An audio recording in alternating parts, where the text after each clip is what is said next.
Town Plan and Zoning Special Meeting of December 14th to order. This is an organizational meeting. Could you please stand for the Pledge of Allegiance? Pledge allegiance to the flag of the United States of America and to the republic for which it stands, one nation, under God, indivisible, with liberty and justice for all. Have the Secretary read the roll. Chairman Aida. Here. Commissioner Camillo. Here. Commissioner Claffey. Here. Commissioner Payne. Here. Commissioner Sobieski. Here. Commissioner Vitalica. Commissioner Giangrave. Commissioner Fox. Here. Commissioner Woods. Here. Commissioner Braverman. Here. I'd like to take a minute and welcome our new members. Steve Woods is a full member, and Mr. Braverman is a alternate member. Thank you, Mr. We have Chairman. we have a full complement of commissioners here tonight.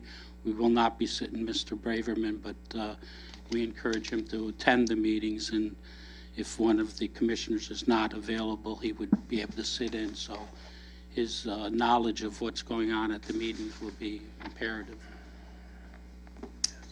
Okay. First order of business is election of officers for 2018. I'd like to make a motion. We nominate Frank Aida as chairman. Second. Motion made. Any other nominations? Any other nominations? I get a motion to move the nominations be closed. So moved. Secretary cast one ballot. All in favor? Aye. Opposed? Thank you very much. I'll try to, over the last couple of years, this commission worked as a nonpartisan board. We've worked in conjunction to do what's best for the town of Newington. We left our political hats at the door, our Democrat and Republican hats. We're here as citizens to do the best that we can for the town of Newington. We're not here to act in a political manner. We're here to do what's right. And I know that the people that we have sitting in, the new members, will look forward to working under those kind of conditions where everybody is equal here. I'm just the chairman, just the first among equals. I run the meeting, but you all have an equal say and all have an equal vote as to what happens in these meetings. And my philosophy of running as the chairman is to make sure that the commissioners are well aware of what's going on. What I know, the commissioners will know. There's no secrets. Everything is out in the open. Information is imperative that commissioners have it so that they can make an informed judgment and decisions that are right for the community and the residents of the town. So saying that, the next order of business is election of a vice chairman. Mike, following you. I moved Dominic Payne, Vice Chairman. Motion made. Is there a second? Second. Motion made and second. Any other nominations? Is there any other nominations? I move that ask the motion to move that nominations be closed and the secretary casts one ballot. All in favor? Aye. Opposed? Next order of business is election of a secretary. I call on Commissioner Payne. Mr. Chairman, I'd like to nominate Michael Camillo for secretary. There's a Second. motion made and second. Any other nominations? Any other nominations? Motion, is there a motion to close nominations and have a secretary cast one ballot? So moved. All in favor? Aye. Opposed? Okay, those are your officers for the next year. We all know what the responsibilities, we all sat in the positions before, so we look forward to moving forward with those appointments. Turn it over to the town planner. It says town planner report. Apparently that was the report that you sent as part of the notice. Right. Next item on the agenda is appointment to a CROG representative from the Town Plan and Zoning Commission. Commissioner Sobieski has been sitting in that position for the last couple of years. He has the time and he does a very good job. He knows the people up there. He's well respected, and I would ask that we ask him to return as a representative. We have a notice from CROG that they're looking for us to make sure that they get their names for the next meeting. That would be my recommendation for an appointment. Is there any other, anyone have a difference of opinion on that? All in favor?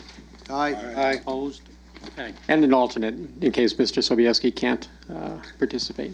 Okay, well, I didn't know we had that. Yes, you did last year. Would you want to do that? When does it meet?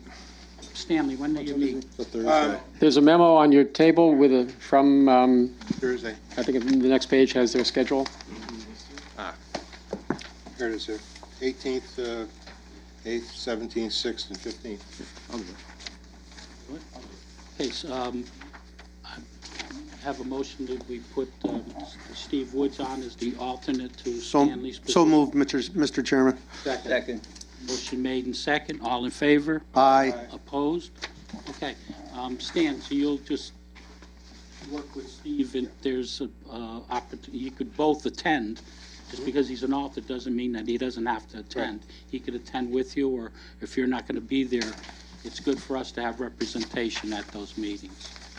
All right, now, I already got Hi's new email address, so I'll add him to when I get this stuff from Frog, so I email it to everybody like I do now. Okay, great. Okay? That's perfect. I mean, you find that helpful or not? No, it's, I Very think that No, I just everybody, want to make sure. yeah, everybody should have the same information at the same time. Okay. Thank you. Next item on the agenda, special meeting, is approval of a calendar for 2018, Mr. Planner. Okay, you should have gotten something in your agenda packet or sitting on the table that looks like this. It's got all the dates for next year. Actually, next year, for the first time since I've been here, all of your meetings are on the second and fourth Wednesday. We didn't have to reschedule the Thanksgiving meeting because Thanksgiving that year falls on a different week, so, and there are no major holidays, so you'll be on the second and fourth Wednesday of every month. Once again, as in the past, I'm presenting a calendar that meets only once in, I'm sorry. No, the calendar does have dates for 2 meetings in July, 2 meetings in August. In years past, you've met only once in August, so I'm just mentioning that as a possibility. And the calendar has you meeting only once in December, which is also your custom. So you can either approve as presented, or someone can I think delete we one of the August meetings. I would suggest that we leave it as presented, and then we'll wait until the summer to determine whether we have a full calendar, and if not, we will eliminate the August 22nd Very good. meeting. Do you need a motion to that effect, or we're all set? You can As make- presented. As presented. Okay, that's. Well, yes, a motion to approve as presented. I make a motion that we approve the proposed calendar as amended. No, presented. Presented, I'm sorry. Thanks. Second. Motion made and second. Any discussion? All in favor? Aye. Opposed? Okay, so that ends the special Town Plan and Zoning Commission meeting. At this time, we'll ask for a motion to adjourn. Make a motion to adjourn. Second. All in favor? Aye. Aye. So we will go right into our regular meeting.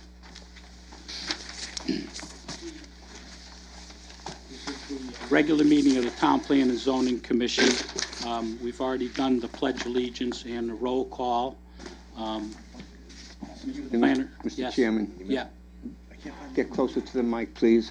You can't- they can't hear? I'm getting Okay. signals from back there that they can't hear okay, you. we got a full house, so I'll That try to goes for speak everybody, I louder. guess. They send it to you? Mr. Planner, we have approved any changes to the agenda.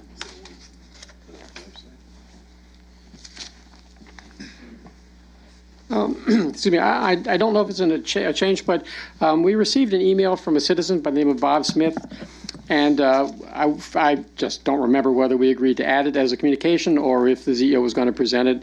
Okay, then I would like to add under communications an email from citizen Bob Smith.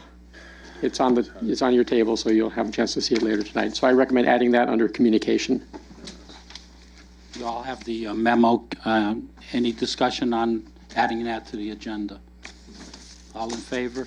Aye. Opposed? Okay, so that's the amended agenda. We'll read that into the record under communications. Next item on the agenda is public participation. Anyone wishing to speak at this time, come forward, state your name and address for the record. Can you hear me in the back now? Thank you.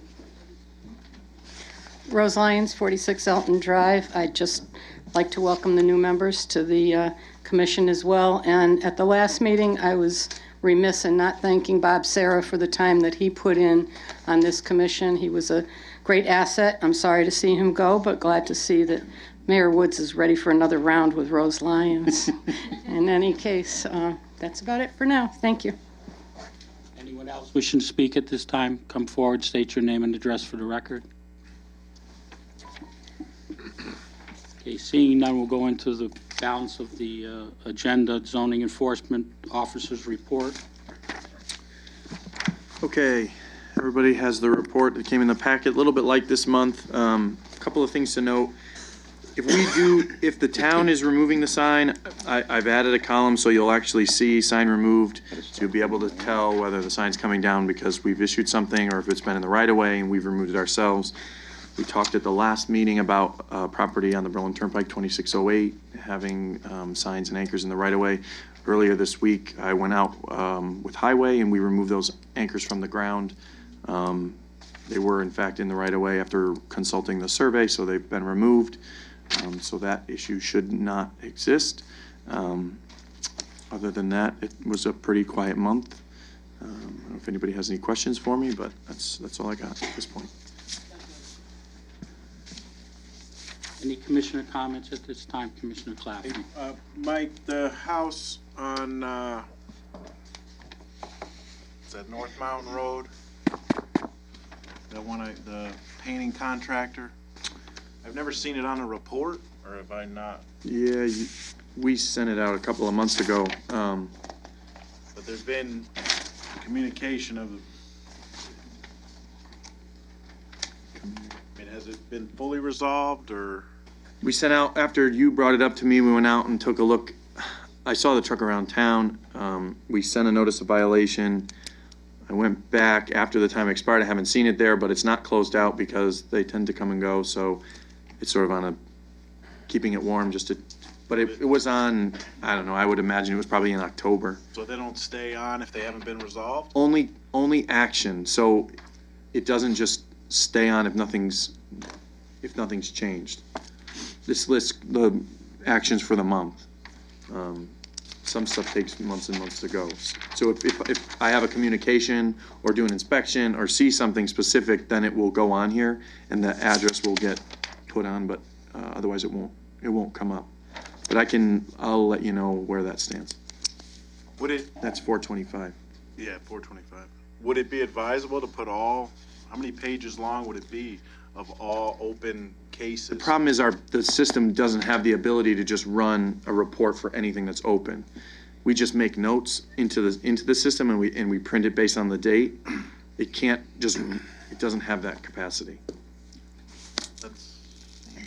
It was built in 2002. That's my answer. Yeah, mine too. So how many, off the top of your head, how many active cases do you have open? I couldn't even venture a guess. I mean, it depends. Some things, people submit plans and they say, I need 30 days, so it'll sit for a month because they're working on it. But I'm saying like violations. I- So at any given day, we don't know how many violations we have outstanding in our town. And we can't run a report to figure that out. I cannot, That's a correct statement then? Yep. Okay, Not run a it's not report. you guys. Well, you must have a list of things that can't be run on the report. yeah, we keep a hard copy of everything that we do. We keep it digital and we have a file, so I could tell you what was done, but I can't like run it's just manual data that we'd have to go through and create. Okay. For the annual report that we do, when I give the numbers for all that, that's how we do it. Okay. I don't just push a button. I understand. Thank you. Yeah. Commissioner Payne. Mr. Chairman, through you, a few months ago, we initiated zoning enforcement officer to do a drive-through the different areas of the town to do enforcement on violations. I'm just wondering whether or not, how that process is going. We haven't heard any update on that. Yeah, actually, Craig and I talked about this after the last meeting, because I guess it came up after I left, and what I did is I created a document that we just started it, but it lists the streets that were on the map and the dates, so he could, at any meeting, whether I'm here or not, see what days I was on what streets. That's probably the most efficient way that I can make sure the information is real time, so that if I'm not around, you can just call or check and it'll be on there. So we started that last week, just to make sure that they're all getting hit. Okay. But he has been going out doing the driving through the streets that we agreed upon. Yeah, At least twice a month. Twice a week, not twice a month. I'm sorry, twice a week. Weekly, not monthly. Any other commissioner comments or remarks for the zoning enforcement office? Commissioner Mike, just out of curiosity, are you still going out on weekends, at unscheduled weekend? Yeah. Here, inspections? Yes. Okay. Anyone else? Mike? No, set.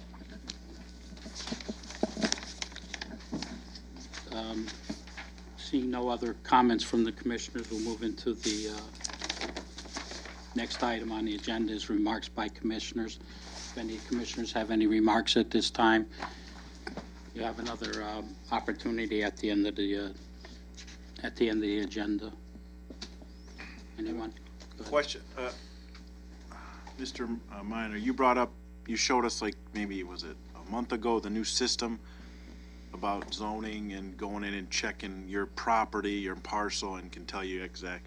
Is there a way to Right. get that, what I brought up about not being able to figure anything out? Because I know it was built by our IT department, and it's a great system. Can a suggestion be made, or are those two separate systems that you guys work off of?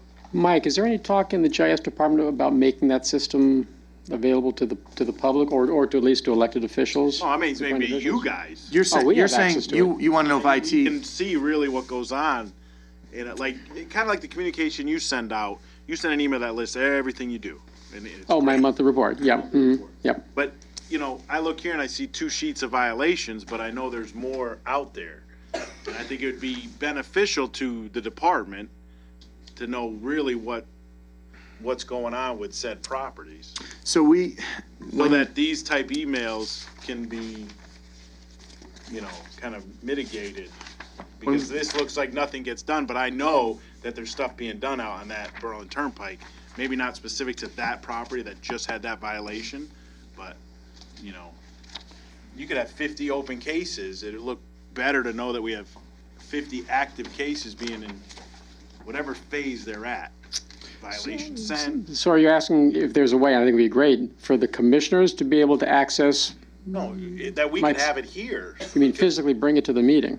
Well, yeah, I think it'd be beneficial to, But I think that's what Mike just said, he can't. The system doesn't allow him to print it out. The new system they have in place that RIT built, the new website. all right, the way can you I jump in? pump Can I jump in? So the IT department, I worked with Kevin, our GIS guy, to develop that web app, the zoning tool. Yeah. Which, for a lot of reason, well, it was the first one that Newington had. So we are building the infrastructure and then ultimately can publish multiple maps of different things.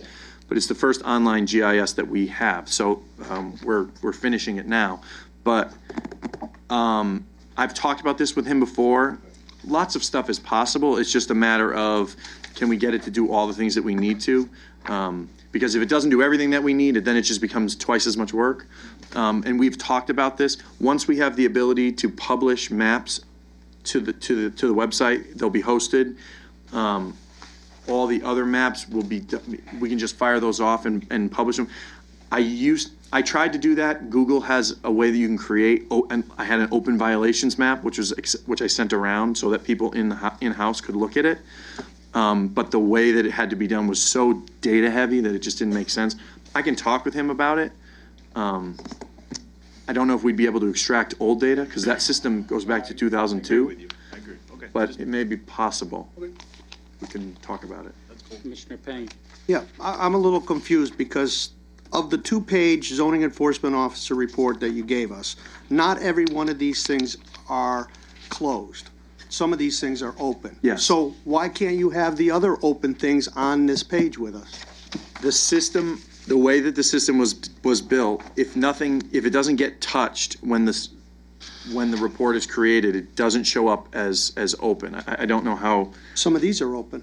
Right, because they all have dates that happen within November. But let's say I send something out on October 29th and I give them 30 days, and I don't check it again until December 2nd, it won't show up in November because there hasn't been any data inputted for that property in November. It's just a constraint of the system, and we'll work and see if there's a way that we can, that's where we're at. That's why I say it's not you, it's the system. I know Right. it's not you. I don't Yeah. want you to take it that way. No. I'm trying to emphasize that the systems are so antiquated here. We're almost spinning our wheels every meeting talking about old stuff, and you know that. Yep. We're trying to get the program to do as much as we can with what we've got. Gotcha. Any other commissioner remarks at this time? Mr. Chairman, just I think a quick question.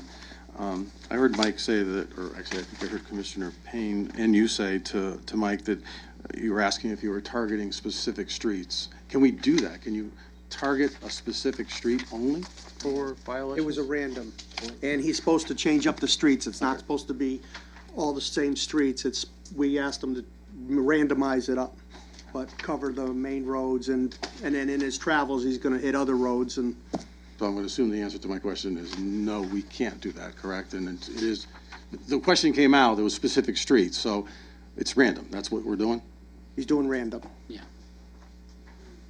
I don't think Well, there's actually any issue there's- with, I don't think there's there's any no issue, problem. then, Yeah, yeah. I don't think, from what I know, I don't think there's any issue with me saying that on the, second and fourth Wednesday of the month, I'm gonna hit the Berlin Turnpike.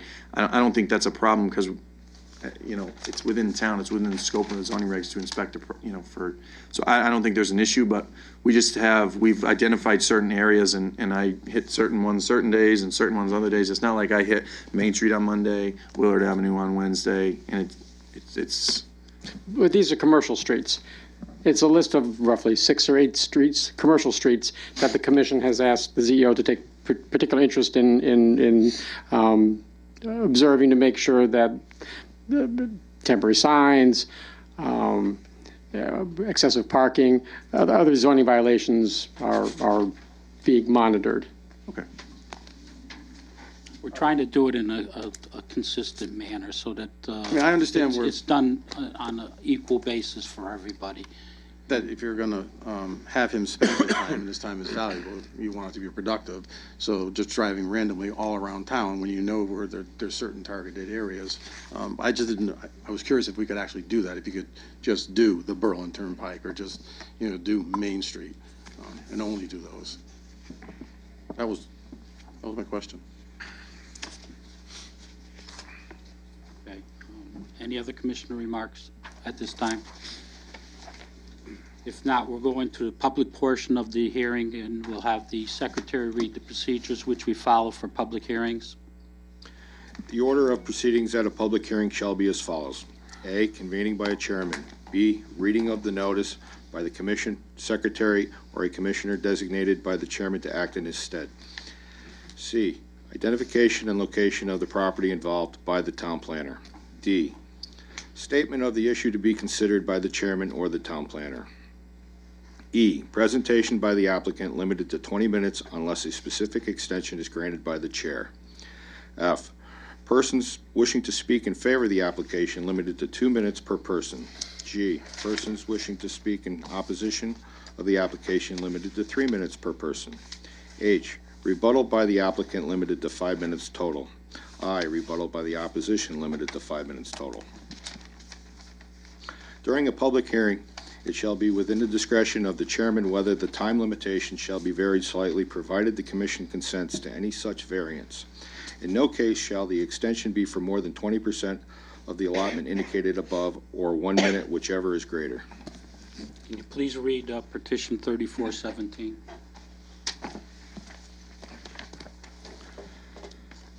Petition 3417, special permit, section 3.4.4, home occupation at 172 Indian Hill Road, Amy Berube, 172 Indian Hill Road, Newington, Connecticut. Applicant, owner, contact. The applicant here? Please come forward, state your name and address for the record, and present your case to the commission.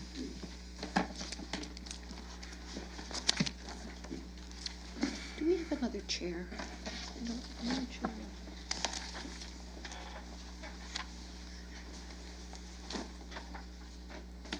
Sit next to me. Yeah. Just go.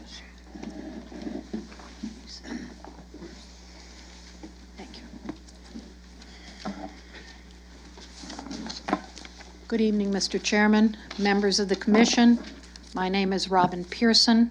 I'm an attorney with the firm of Alter and Pearson in Glastonbury, Connecticut, and I am appearing on behalf of the applicant. The applicant is Amy Berube. Amy is sitting next to me, and she is here with her husband, Jamie, in the audience. Jamie couldn't come. Okay. Jamie is the owner. He's working. Jamie is the owner of 172 Indian Hill Road, which is the site for which this special permit is requested. And also with me this evening, and I'm going to introduce her, is Megan Hope, and another attorney with our firm who has worked closely with Amy on this particular application. So as you're aware, this is an application for a dog sitting home occupation special permit pursuant to your regulations at section 3.4.4. Before proceeding with the presentation, I do have to mention a concern that we have. And that is that once we were retained by Ms. Berube, we reviewed the tape and minutes of the October 11th proceedings of this commission. And at that time, you deliberated as to whether or not to schedule a public hearing on this matter.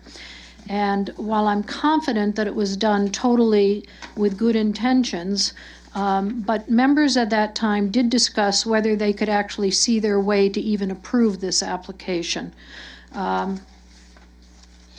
And the basis was at that time as to whether or not it would be possible to meet the requirements of section 3.4.4.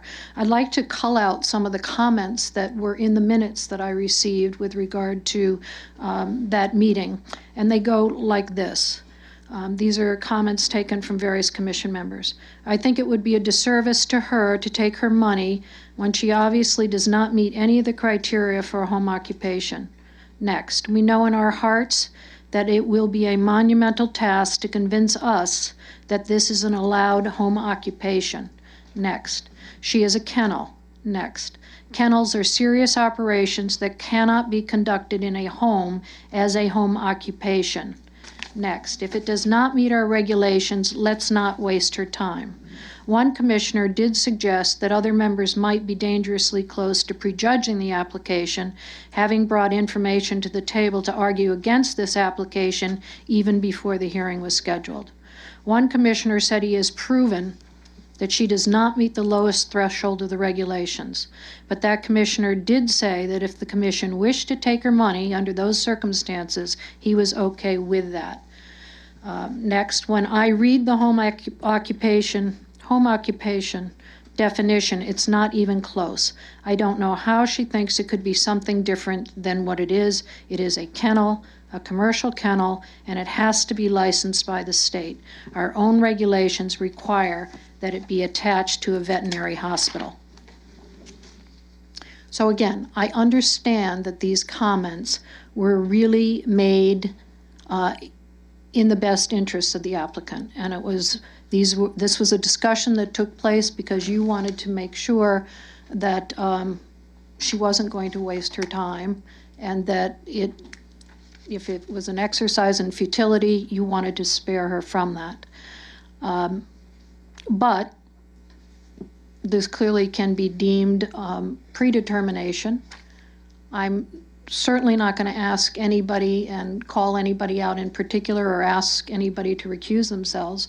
All I'm going to do, because this means so much to us, is to ask that if for any reason you feel that you cannot sit and carefully judge this application with an open mind, and knowing full well you did not have any of the testimony that we are going to present tonight or give to you with regard to this application at that time you were having those discussions.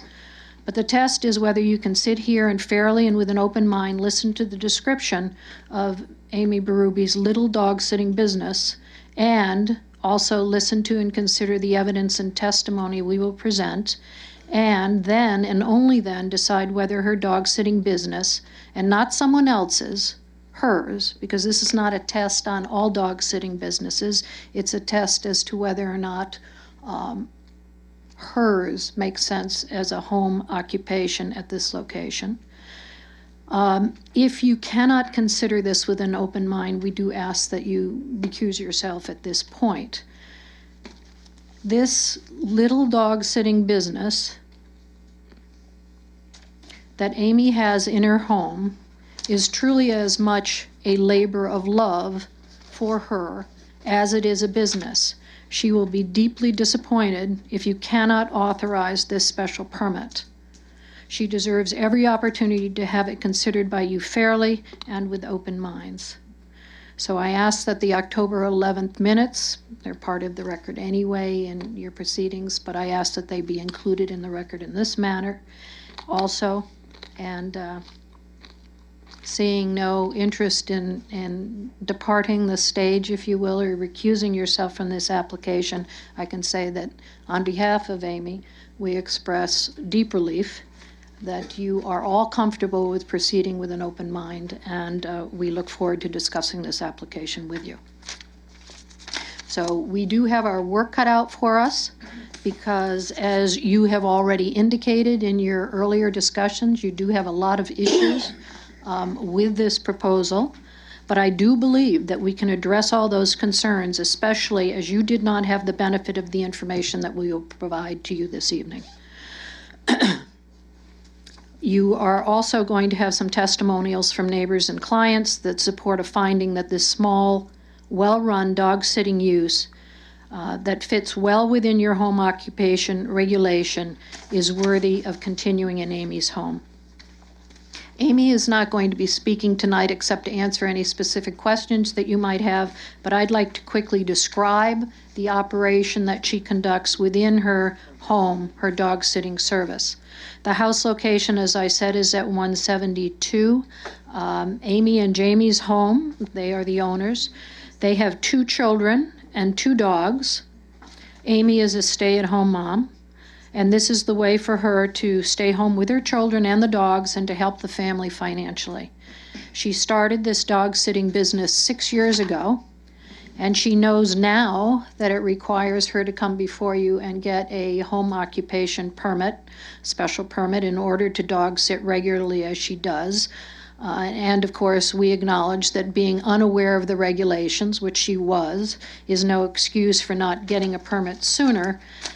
However, there's one positive side to that, at least for us, and that is because she does have a 6-year track record, we can now say her business, by pure evidence of the fact that it has proceeded for 6 years, has been easily absorbed within this neighborhood without disturbing her neighbors. And rather than you being in a position where you have to hope that should you approve this, it will not be a problem in the future, you actually have a long history of proceedings at that particular location that indicate that it is already established as a quiet, unobtrusive dog-sitting service. She has a thought-out protocol that she uses with regard to her dogs and masters, and she manages both of them well. She has an agreement that the masters must sign before she takes them on, and maybe at this point, do you have the photos? We do have some photos that we'll hand out for you, but if we could put the first one up on the screen. Thank you. I'd just like to have it out as we go through how she operates her business, which of course is of keen interest to you in deciding whether a special permit is appropriate. But she does have an agreement that they signed. She's particular about which dog she will take as clients. And also because this is her home and she does not want disruptions for her other dogs or her children or her neighbors, she is very particular. And what the agreement says, or portions of it, which I'll read that are relevant. Typically, she has 4 guest dogs on the premises at any given time. Sometimes there are 5, and that might be because somebody has an emergency or because there's an overlap with people picking up their dogs. So the application requests a maximum of 5 dogs on the premises. Again, 4 is typical on the premises. She also has her own 2 dogs, so that right now there's a total of 7 dogs. Her hours are typically 6 a.m. to 9:30 p.m., but by appointment only. And sometimes she does have a dog stay extended period of time when the master is away, like on vacation. Drop-offs and pickups must be done at a mutually agreed upon time within the stated hours. And the way it works is one of either Jamie or Amy will go outside to meet the master who brings the dog, or go outside to return the dog to them at the stated hour again. People are asked not to ring the doorbell, but rather to stay in their car. That keeps things quiet and allows Amy to manage the situation carefully. So for the safety of the dog being dropped off, for instance, and of other guests, no other dogs are outside at the time when any dog is being brought to the facility or to her home or taken back. So she handles it all herself, no getting out of cars, ringing doorbells. It's all very quiet and controlled. So that, I think, I'd like to make a point right now, is very different from what you might find with a commercial kennel, for instance, where people come and go as needed. There can be a lot of them, and they certainly don't have protocols like that. With regard to what she requires of the dogs, all dogs must have up-to-date vaccinations in order to come into her house. All dogs have to be clean and in good health and must not have fleas. Owners have to certify that their dogs are in good health, no coughing, no anything before they get there.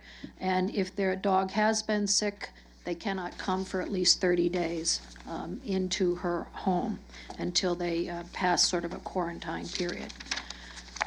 She does not accept aggressive or unsocialized dogs, and to screen for this, the dog has to complete a free trial day of dog sitting before being allowed to become a client, so that she can evaluate their temperament.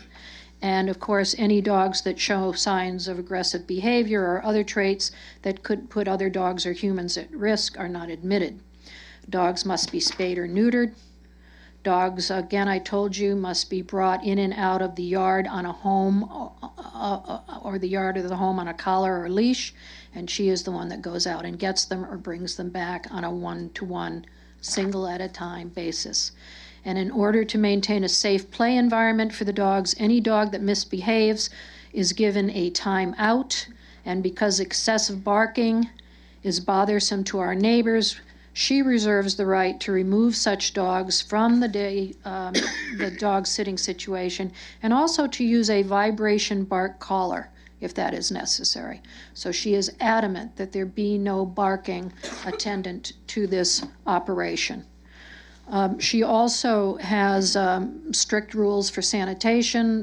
Anytime a dog goes to the bathroom, the poop is picked up and it's flushed down the toilet, which is the sanitary way of dealing with it. So there's no issues, and that's particularly because when the dogs are outside, this is the same yard that her children and her dogs play in. I'd like to go show you some more photos, and the public can see those also. The next one just shows it's a diagram of her lot. She has a very deep lot. You can see the house is small, and the garage is about the same size. And it fronts on Indian Hill Road, is set back a fairly good distance. The next slide is an aerial that shows the location of the house within the neighborhood. We put this in here because Amy did make an effort to go out into the neighborhood and speak with her neighbors, and we'll talk about that later, but also because it shows you how deep the lot is and how much coverage there is. There's tree coverage around the rear portion of her lot. The next slide. That is a diagram that shows the fencing around her yard. The area, once you pull into the driveway, you can see immediately there's a fence.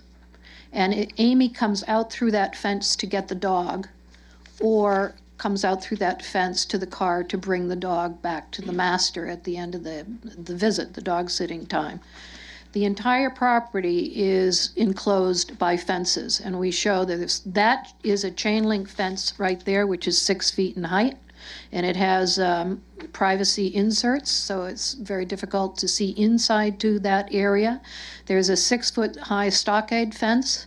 There's a 5-foot chain link fence, also with privacy screens along the back. Along the side yard deep towards the back, and the back is a 6-foot high stockade fence, and that's continued all the way along the other side, and there's a 6-foot stockade fence that attaches to the house in the front also. So there are fences on both sides of the house. You cannot see into that back area. So the area is completely shielded. There's no evidence of dog sitting activity when those dogs, at such times as they are out of the house. There is no evidence of dog sitting activity because there is no signage for this particular home occupation. And if one were to peer over the fence or catch a glimpse while the gate is open, there would be no way to know that what you would see in there, if you happen to see one or more dogs playing at any given time, that it is a business. Any resident can have dogs in their yard. Any resident can have 7 dogs in their yard, should they wish. Newington does not have a limit on how many dogs one can own. Dogs in a yard are not evidence that a dog-sitting business is being conducted at that location in the residential neighborhood. So unless these dogs that are guests of Amy's, unless they wore a sign saying they are the business dog and not the owner's own dog, there's no way you could differentiate them from Amy's own dogs. I'd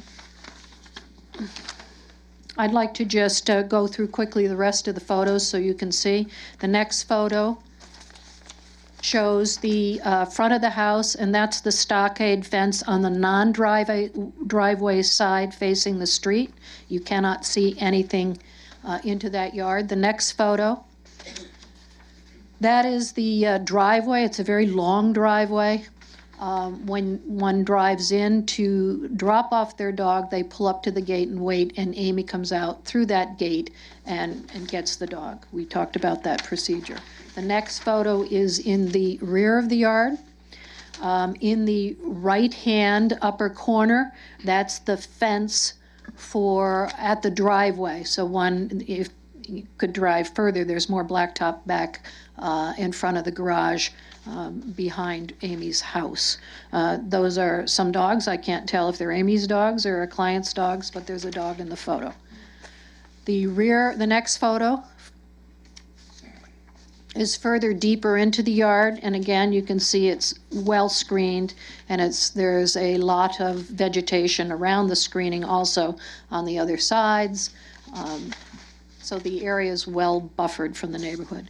The final photo I have is of the backyard, looking at it more focused on the other side. Again, you can see a dog. Actually, you can see 2 dogs there. I don't know if they're client dogs or Amy's dogs, but if they're client dogs, it certainly doesn't look like a business is being operated back in that area. And we'll just hold it on that while I just continue.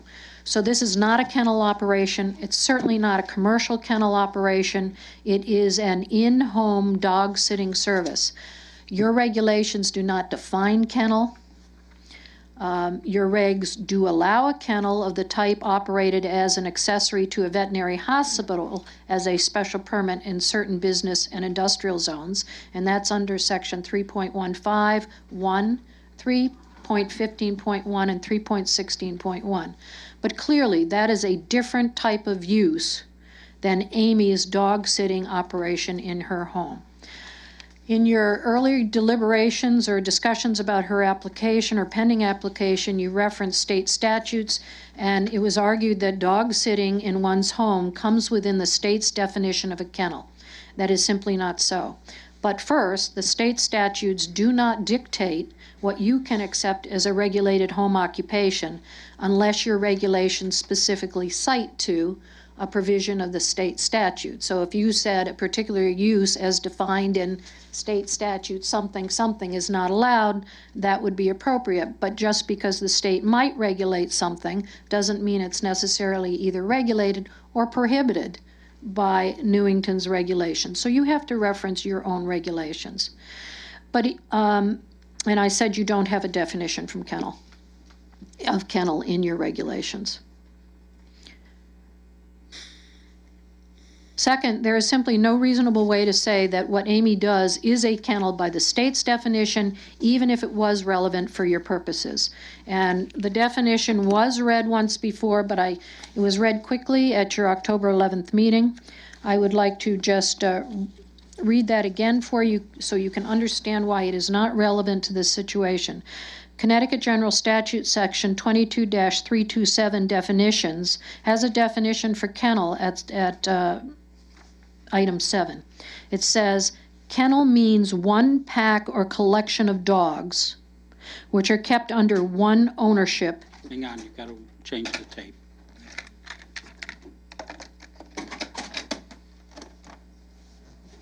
Again, kennel means one pack or collection of dogs which are kept under one ownership. If you consider this a collection of dogs at Amy's house, they are not under one ownership. At a single location, well, that would be true, I guess, except that they're not owned by Amy, and that are bred for show, sport, or sale. And as to each one of those, no, no, and no. It does not qualify as a kennel. Then there's another section in the regulations that has a definition, 22-327, Item 3, that defines a commercial kennel, which says in relevant part, a kennel. Again, first you have to meet the definition of a kennel. We do not. A kennel maintained for boarding or grooming dogs and includes any veterinary hospital which boards or grooms dogs or cats for non-medical purposes. And the reason I think it's drafted the way it is that this is the only stated expansion of the kennel definition, because clearly a accessory use to a veterinary hospital doesn't meet the definition of kennel below. So you start with that commercial kennel definition, and it says a commercial kennel has to be a kennel, but it can also be an accessory use to a veterinary hospital for grooming and boarding purposes. We are none of those things. So getting back to your regulations. Oh, I wanted to add one other thing, and I won't spend much time on it, but just the state regulations, if you are a commercial kennel, are rigorous. They require things like kennel floors and removable rest boards. They have to be constructed of non-toxic, easily cleaned, water-impervious materials. There has to be a certain kind of lighting, 8 hours a day at certain candle powers. There has to be an inside run and an outside run to be constructed based on the weight requirements of the dogs. Puppies, litters must be segregated. Dogs in cages, there are regs for that. Cages have to be certain size, and all kinds of regulations. Clearly, those regulations are not applicable to Amy keeping 4 dogs in her kitchen. It's just not the same thing that we're talking about. So getting back to your regulations.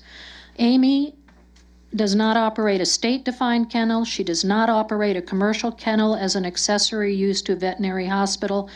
Her dog sitting service does not require a license from the state. She conducts a small, intimate dog sitting service in her home that is conscientiously run, and it is in fact a very good example of a business suitable for a home occupation approval. Frankly, when you read the other uses that are allowed in your home occupation regulations, you could argue that, such as a doctor's or accountant's office, that this is much less intense. There's no parking, there's no staff, there are no clients and patients coming on a regular basis throughout the day.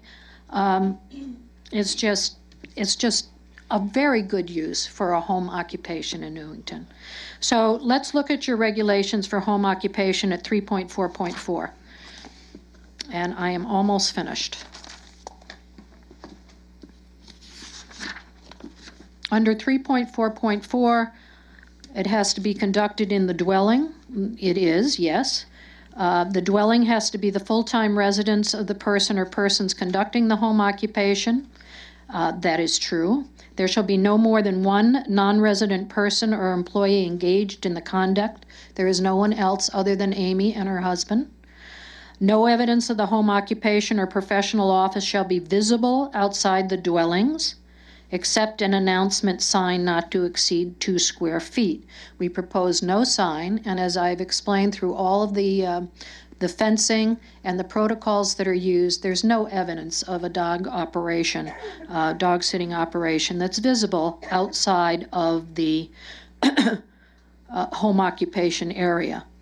So dogs playing, I do not believe you could fairly or reasonably consider evidence of a business.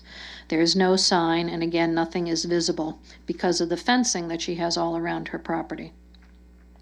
She meets the required limitations of area. She uses her kitchen area for the dogs. She does let them outside, but inside the dwelling, she meets that requirement. As far as parking, there is a standard for parking. It says, any parking proposed or required in excess of 2 cars shall be behind the building line and shall be screened from view. I've spoken with Mr. Minor about this today. There is no parking that's part of or required by this dog sitting service. People come, they drop off the dogs, they go. They don't even get out of their cars. So they're not parking and leaving their cars. If you require designated parking, she has more than enough room to do it, even behind the fence in front of the garage or in that black-topped area in back. But clearly, this is not an issue for this particular application. And the final requirement is that the home occupation or professional office shall not be detrimental to the health, safety, welfare, and property values in the neighborhood, and to ensure this condition, a zoning permit will be issued for 1 or 2 years starting on the approval date. So I would suggest that you have the opportunity by approving a home occupation permit to regulate dogs on this premises much more than you would if Amy had those dogs and they were all hers. And they just lived there and frolicked and had fun. You can control for barking, you can control for sanitation, you can enforce concerns if anything comes up by virtue of having a special permit approval as a home occupation. It's much, you can't do that for a private homeowner if they were just letting, practicing poor sanitation in their yard. You couldn't come in and require something else be done there to deal with that issue. But as a special permit, home occupation, you can if those protocols are not being met. I think, frankly, this is a very de minimis home occupation use. She has demonstrated that through 6 years of use. I think it's very similar in many ways to daycare for persons running a daycare service out of their home where they have less than 7 children. And in many ways, I think dogs are quieter than children, especially the way Amy manages her dogs.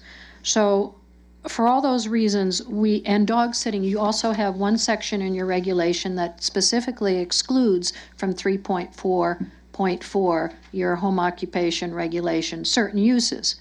And one of those is pet grooming, but you do not preclude dog sitting as an allowed use as a home occupation. So for all those reasons, we do believe this is an appropriate use. I would just like to ask Megan to come up and just very quickly tell you a little bit more about the effort, because Amy's nervous, about the effort that Amy made in reaching out to her neighbors for this application. Excuse me. Do as much as you can. Good evening. For the record, my name's Megan Hope. I'm also an attorney with Robin Pearson at Alter & Pearson in Glastonbury. If you could go to the next slide, Craig. Amy did do considerable outreach before this application. She went out to the neighbors starting in November. She went door to door. As you can see on the screen, all those lots highlighted in yellow, Amy went to. She went door to door, spoke with the neighbors. If neighbors weren't there, she did leave a very detailed letter on what her operation was and that she was seeking a permit with the town. As you can see by the asterisks that we put on the map, those are all people who signed the petition indicating that they are in support of the application. Most of the people that Amy did speak with were aware of her business and had no complaints. Amy did prepare an outreach report of the outreach efforts that she did do, and we will submit that to the record. A few to note, number 24 Walnut Street, which if you look on the map is directly to the rear of Amy's lot, indicated after she signed the petition that she's seen the dogs but never really thought much of it since they didn't bother her at all. Again, 32 Walnut Street, which is right in the rear there, indicated that she didn't have a problem with Amy's business and that the dogs were never left outside barking. So that goes back to the track record that Amy has had in her neighborhood for not disrupting any of the neighbors with her business. Several of Amy's neighbors and clients couldn't be here tonight. We do have some letters that they wanted me to read into the record. The first is from a veterinarian in town, Lynn Fortin. She wrote a letter indicating that she's in support of Ms. Barubi's pet sitting service in her home. She's been a client of hers since April of 2006.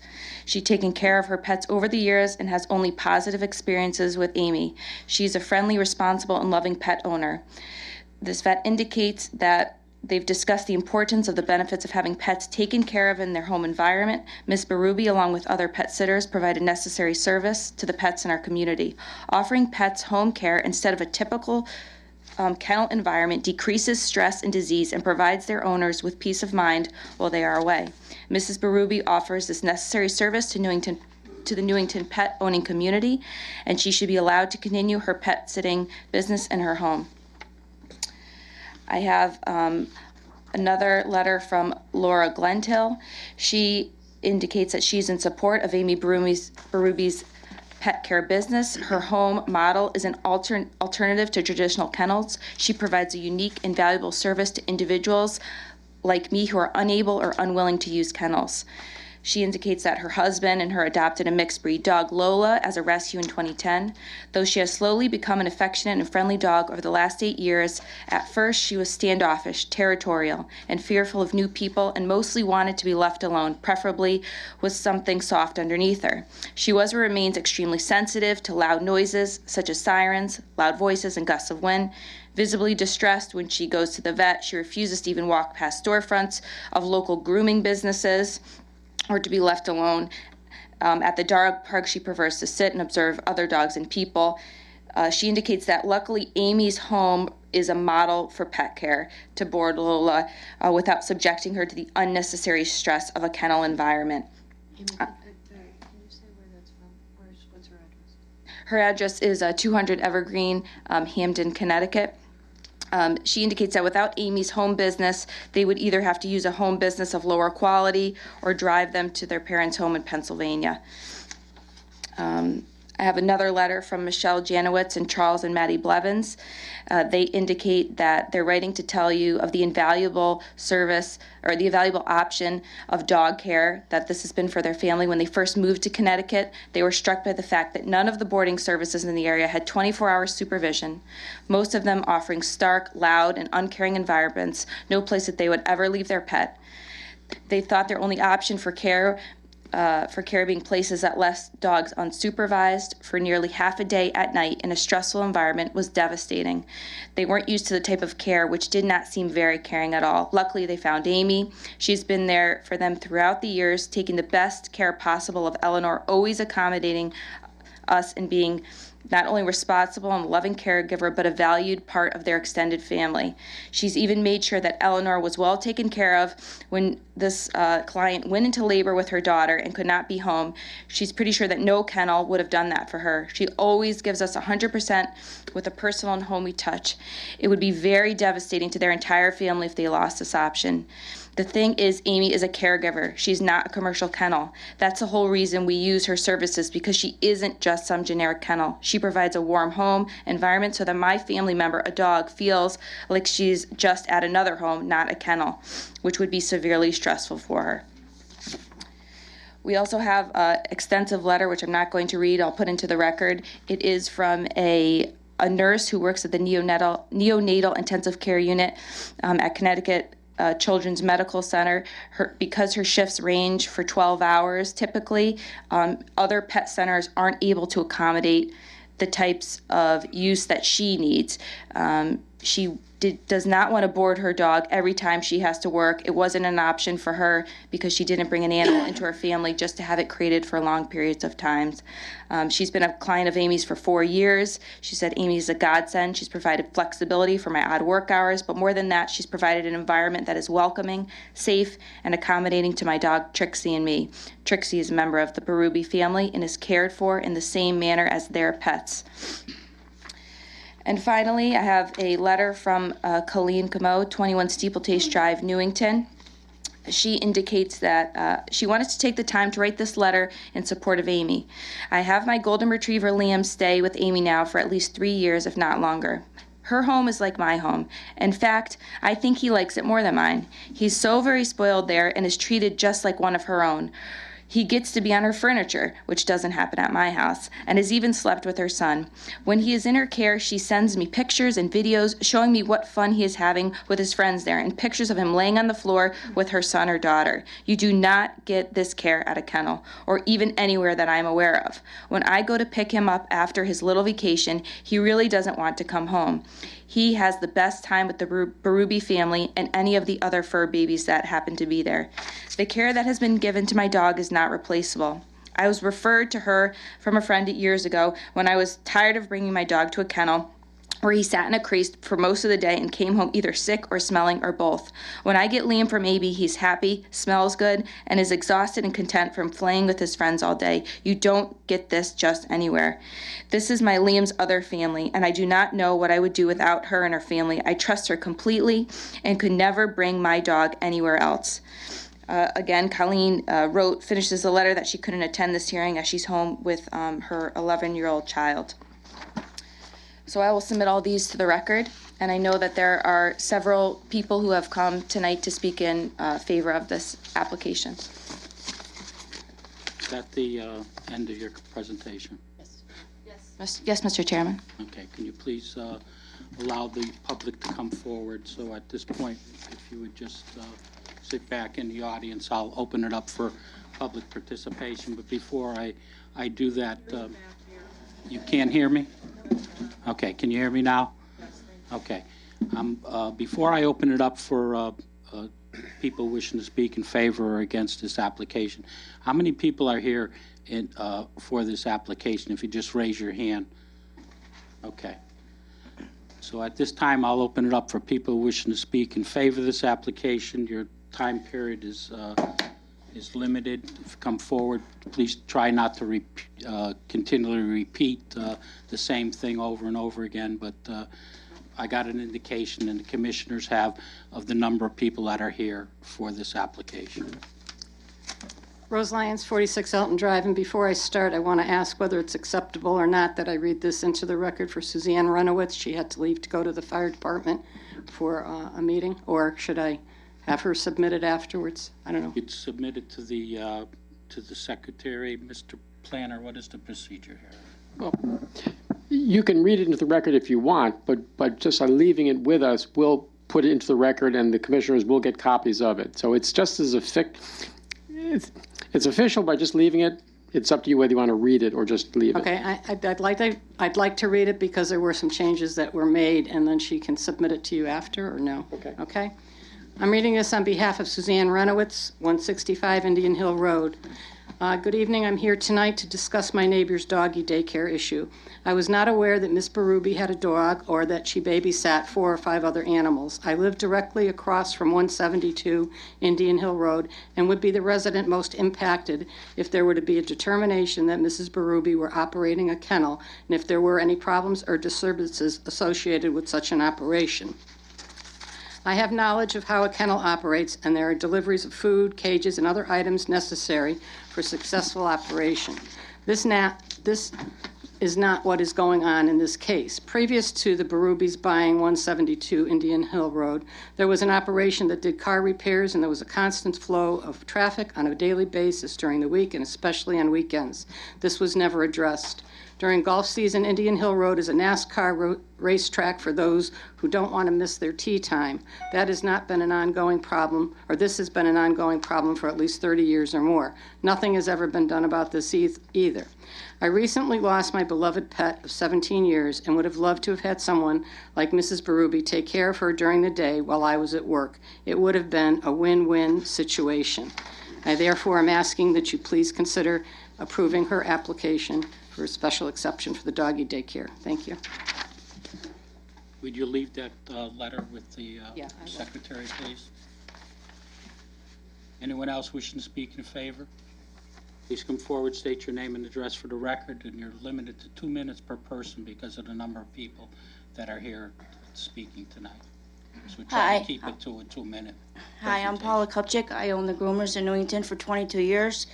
Amy is like a godsend for these dogs. A lot of these dogs have psychological issues from being rescues, and she takes them in, and a lot of them are on medications. They cannot stay at kennels. It's too stressful for them.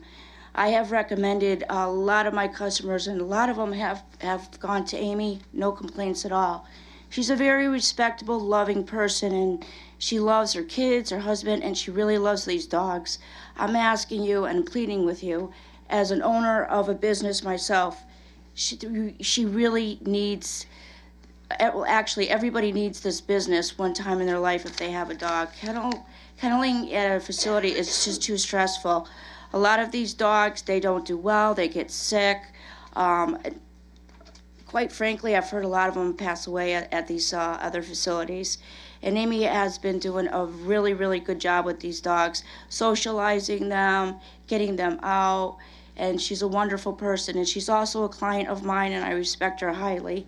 So I would really, really recommend her be in this business. A lot of people, my customers, they respect her, and I have had no complaints about her at all. Thank you. Anyone else? Please come forward, state your name and address for the record, please. Karen Bassetta, 168 Indian Hill Road. Aaron Thompson, 168 Indian Hill Road. We're Amy's neighbors directly to the left if you're facing outside of the house. And we have another roommate, Mike Ciopa, who couldn't be here tonight. We were all three in favor of approving this application. We moved in, me and Mike did, in this July of 2015. So we've been there about 2.5 years. And Karen just recently moved in over the summer. We've never had a problem with any of the noise. We don't hear the dogs. If we're outside with our dog in the backyard and her dog, or a client's dog, starts to bark, Amy immediately brings the dogs inside within seconds. She has full control over the dog. I've never seen a dog not listen to her. Everything the lawyer has stated was true about the fence. We can't see the dogs. They can't see us in our yard if we have people over. They've never been a bother. There's no issues with traffic. We're always able to get in and out of our house, and there has never been any problems or complaints we've ever had towards her. So we are asking for you to approve this. Thank you. Anyone else? Please come forward, state your name and address for the record.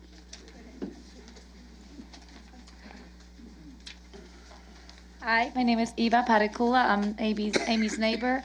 Been her neighbor for a long time. I don't have issues at all. There's no traffic, no barking noises. You would never know she has a business over there. And frankly, I do enjoy having Amy home because she did help me out many times with my kids when they lock themselves out of the house and I'm not available to come and rescue them. So I really asking you to grant her application. Thank you. You're welcome.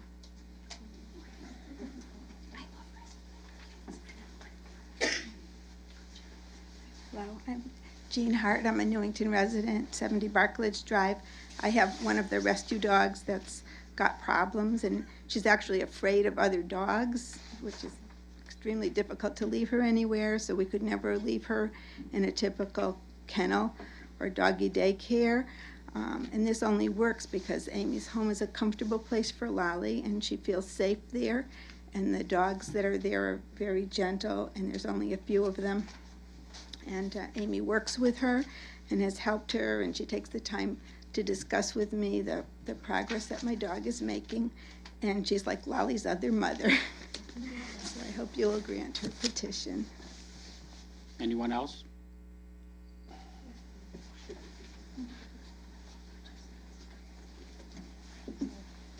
Sorry, a little far back. Hi, my name is Jessica Chadbourne. I live at 177 Indian Hill Road, and I'm pretty much across the street. Can you hear me okay? Yeah. Talk into the mic, please. Sorry. Because we have to get it on the tape. Sorry, I'm Thank pretty you. much diagonally across the street from Amy, and I've met her on a couple occasions, and I wouldn't know that she had a business at her home. I respect and understand zoning rules. This thing wouldn't apply to her. There's no car traffic. I can honestly say I don't think I've ever seen a dog get out of a car and go to her house. She has a couple dogs. I have a dog. I board my dog, so I'm well aware of kennels.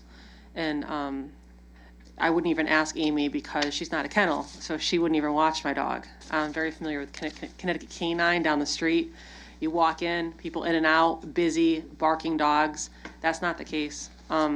Like I said, I wouldn't even know that she had a business out of her home. Thank you. Anyone else? Steve?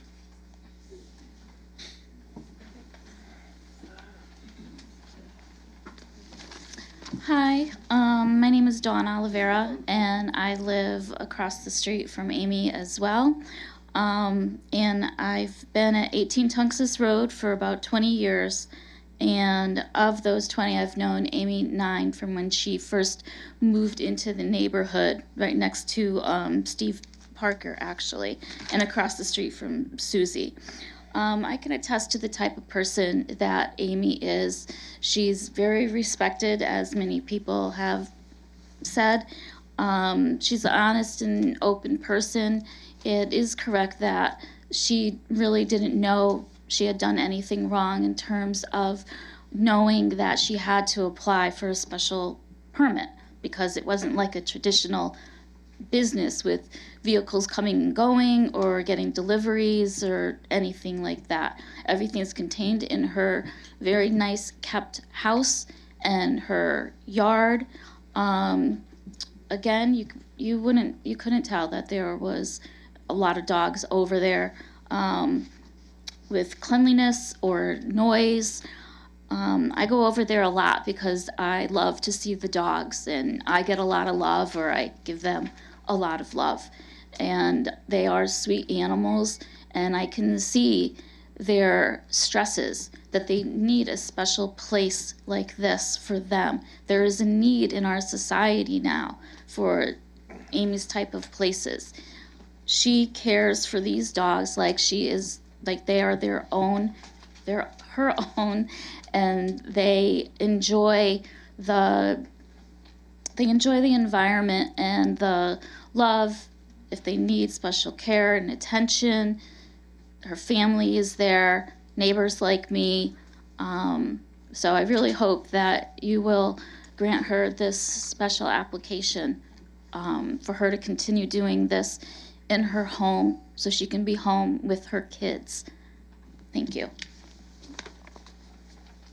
Steve Parker, would you like to come forward?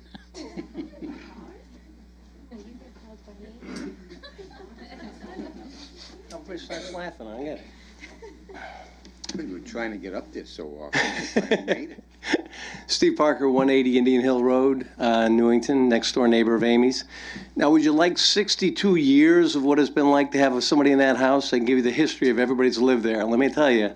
Got 2 minutes, Steve. Yep, I know. I'm watching the clock. I can go at betting barn pace if I have to. The plain fact of the matter is I've had dogs there my whole life. I grew up there. I've had neighbors living over in her house that were much louder than Amy. I'm also, anybody who knows me knows that dogs are first in my life. I almost brought Abby tonight, but the plain fact of the matter is if there was anything that was questionable about how these dogs were being treated, I'd be the first one to tell you. I walk out in that backyard sometimes 1 o'clock in the morning. I have never had a problem. Amy and her family were wonderful before the dogs got there. I was a little concerned, but I know her passion that she always had for her dog, Shelby. So I knew she was a real dog lover, and I did watch her like a hawk, because I'm also a businessman. And if I thought that anything was not right, I would definitely say it. Great neighbor. I've never had anything but positive stuff from Amy, and I think she does a great job. She loves the animals, treats them like their own. I hope you can improve it. Thank you.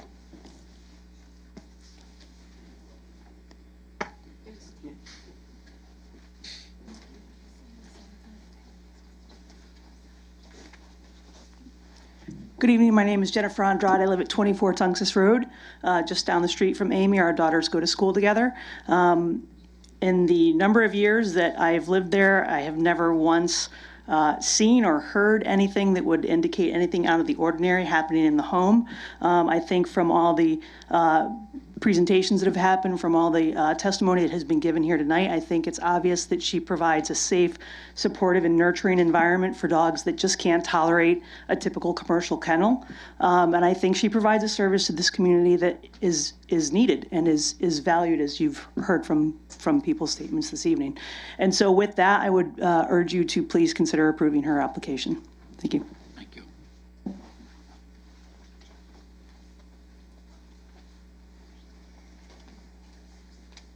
My name is John Colton. I'm a resident of West Hartford. My wife and I are longtime clients of Amy's, and I'd just like to read a brief statement. I'd like to focus on the unwavering high standards that characterize the way Amy runs her dog-sitting business.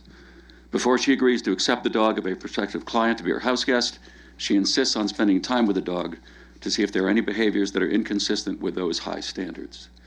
We've seen her do this, and we're always impressed with how exacting she is. She carefully observes the dog as it interacts with other dogs and considers a number of issues. Is the dog sufficiently socialized to be comfortable with the dogs it doesn't know? Does the dog engage in any behavior that is inconsistent with close and constant proximity to other dogs or the members of Amy's family, including her children? Does the dog exhibit any antisocial behavior, for example, aggressiveness toward other dogs or people? Does it bark excessively or exhibit other behavior that would be inconsistent with a home setting in a residential neighborhood? If the dog fails on any of these counts, as much as she loves dogs, Amy will not accept the dog into her home. As longtime clients, we've seen how scrupulous she is about keeping her yard free of dog waste. Her yard is actually cleaner than ours, even though we only have one dog. When we arrive to drop off our dog or pick him up, she takes great care to ensure that any commotion is kept to a minimum, including absolutely no barking. I think the support of Amy's neighbors tonight is more than ample testament to the high standards she maintains in running this dog-sitting business. Our dog, Samson, like many of Amy's clients, is a rescue who is simply unable to handle the setting of a traditional kennel. We've tried that more than once, and his anxiety was so great that he injured himself and required surgery. His anti-anxiety medications enable him to be a loving and joyful member of our family, but they are totally ineffective in a traditional kennel setting. Without the high level of service that Amy so lovingly and consistently provides, I'm afraid that we might, long ago, have had to make an impossible decision. We hope that you will permit Amy to continue to provide this invaluable service. Thank you.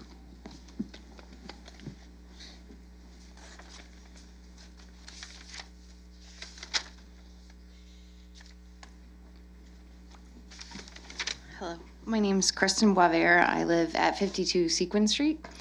I have a dog, Stoli, who is 9 years old, and he is on phenobarbital for seizures. Most conventional kennels won't allow for medication to be given, and again, some people have said that they're not watched 24 hours a day. If he's in a high stress situation, he can have a seizure. So Amy provides a place for him to be in a home setting where he's loved and cared for, and is also able to take his medication and not be in a high stress situation. Also, in conventional kennel situations, he often comes home with kennel cough or some other eye thing that he always gets because his system is lower because of the medication that he takes. Recently, we almost lost him. He was hospitalized and couldn't move, and they couldn't figure out what was going on. And since then, the only place he's comfortable with is places where he knows the people. Amy offers a great home-like atmosphere for him. I've never dropped off Stoli at the same time as anyone else, so although her dogs are there has never been a dog outside when Stoli is dropped off. I'm also a neighbor. I live up around the corner at the end of the where the golf course parking lot is, and walking Stoli around the neighborhood, you wouldn't even realize that Amy had, 4 dogs or 5 dogs there. There's another neighbor that has some dogs that make a lot more noise than hers do, but that's another point. So also being a neighbor in that situation, I wouldn't have even known that there was that she had this service available unless a friend had told me about it when I was in need. So it would be really awesome if you guys could decide upon this and vote so that we could all get on with our Christmas, so we won't have to worry about where our beloved family members are going to be in the summertime when we have time for vacation and stuff like that. So appreciate it. Thank you. Try to keep it to a reasonable amount of time. I'm not holding people to 2 minutes, but we get the point. I'm Jane Wilson. I live at 47 Nathan Hill Drive in Newington. I wanted to start off by saying that my husband and I decided 3 years ago that we were going to rescue a puppy for our family, and we named her Lexi.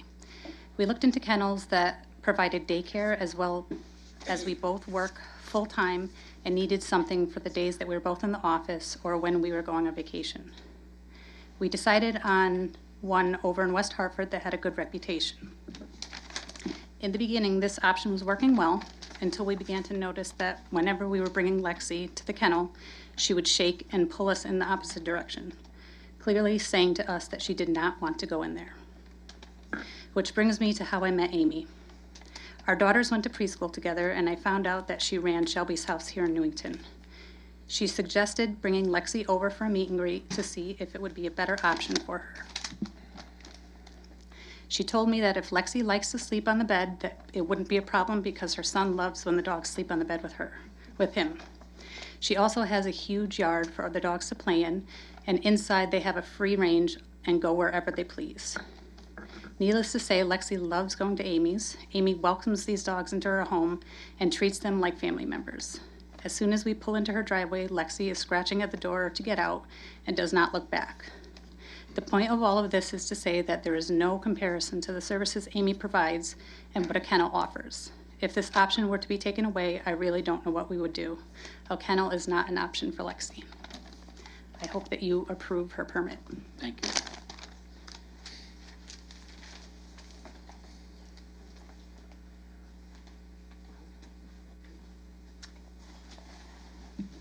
My name is Nick Pizziferrato. I currently live at 314 Walsh Avenue, but that just started July 1st of this year, and prior to that, for 2 years, I actually lived right next door to Amy with the gentleman that walked up with the female earlier.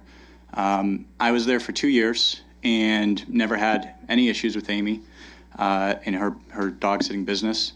Amy actually made it a point to tell us that if we had any issues when we moved in, to let her know, and I felt that was very neighborly thing to do. So it's clear that Amy definitely is conscientious of her neighbors and their well-being and the disruption of the dog sitting business that she has. So, as everybody else has said, I think you guys should approve it and really consider the reasons why you're approving it. And the only reason not to approve it would be, in my eyes, a noise level and complaints from neighbors. I lived right next door for 2 years, never had a single issue. Thank you. Well, anyone else?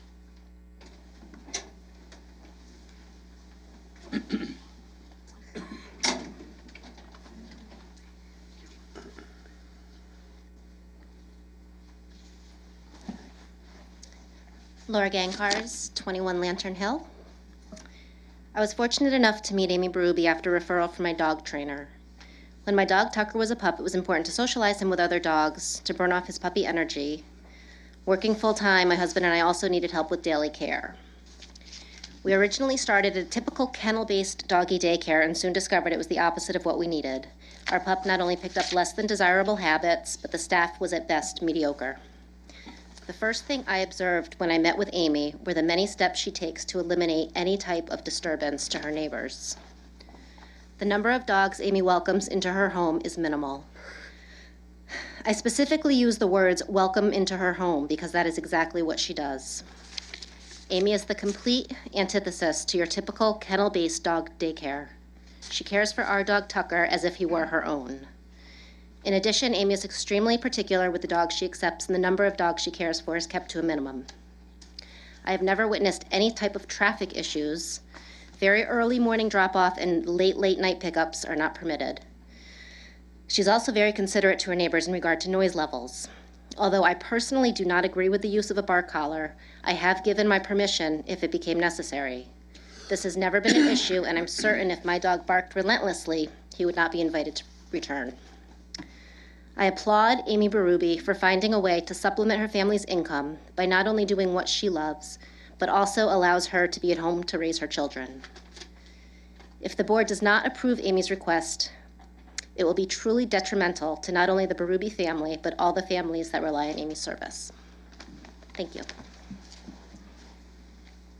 Anyone else? Anyone else wishing to speak, come forward, state your name and address for the record. Good evening, my name is Carol Basile. I live on 72 Florence Street, and Amy has been providing daycare for my dog for almost 2 years. I bring Sunshine to her house 2 or 3 times a week, and this summer she stayed for 2 weeks with Amy while I was on vacation. Amy's help has been invaluable to me. Sunshine is a rescue. Her name is Sunshine. And due to the abuse and neglect and abandonment she endured in her past life, now has separation anxiety. When she's with me, she's the perfect dog, but when she's left alone, she panics. She cries and barks and drools and is destructive in my house. She's currently on medication prescribed by the vet, and I'm working with a professional dog trainer with behavior modification. However, I'm still unable to leave her alone for more than short periods of time. And as you've heard with other dogs in the same situation, she cannot be boarded at a kennel, and she cannot go to commercial daycares. And then I found out about Amy. Amy loves dogs, and she treats them like a part of her family. She goes above and beyond for all the dogs, and because of this tender, loving care, my dog feels right at home and does great there. In fact, while I was on vacation, Sunshine was allowed to sleep in Amy's bed every night, and I'm sure my dog enjoyed it. She definitely feels comfortable at Amy's. And I feel comfortable leaving her there because Amy has a beautiful home, as you saw, and a beautiful fenced-in yard. Both are clean and spotless. It's a safe and secure environment for the dogs to play in, and the dogs can rest and take naps inside, too. Amy supervises the dogs at all times and even has a video camera set up to monitor them. Since my dog is a special needs dog, Amy caters to her needs and regularly reports to me on how she's doing. She regularly checks to see if Sunshine and the other dogs are up to date on their required vaccinations as well. In addition, Amy is certified in first aid, so she's able to handle any medical issue that may come up. And if it's something serious, Amy will bring the dog to her vet. If it wasn't for Amy, I honestly don't know what I'd do. The type of service that she provides to the families of Newington is greatly appreciated and needed. Dog owners in town depend on her. as I do. I urge you to approve her special home occupation permit. Thank you. Are you accepting oppositions? Yes, I will be after we're finished with the people that are here to speak in favor of the application. So just give us another couple of minutes. I hope the people would not keep, we get the point. We understand what you're saying. Try to make it as brief as you possibly can because we have other items on the agenda. So go ahead. Susan Amaral, 56 Patriot Lane.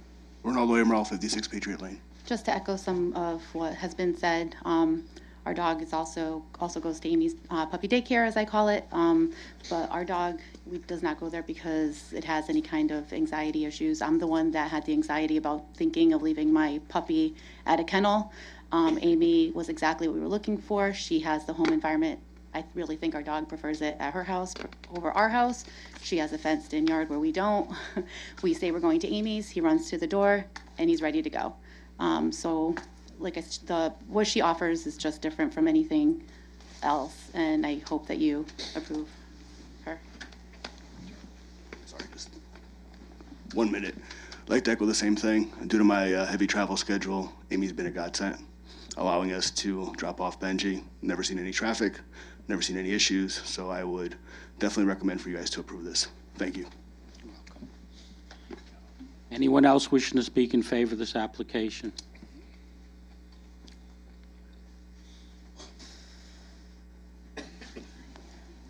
Good evening. Excuse my voice, I'm recovering from a cold, but I wanted to be here to support Amy.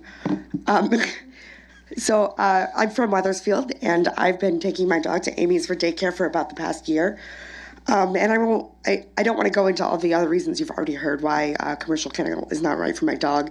But I do want to say that, he loves going to Amy's, and she only takes a few dogs. The reason he loves going to Amy's is that she only takes a few dogs at a time, and she never takes any dogs that aren't suited to the environment. And as others have noted, she runs a very tight ship. I'm at her house regularly, and I can't recall a time the dogs barked when I arrived. And one of those dogs is my own dog, who at home barks at anybody who dares cross the sidewalk.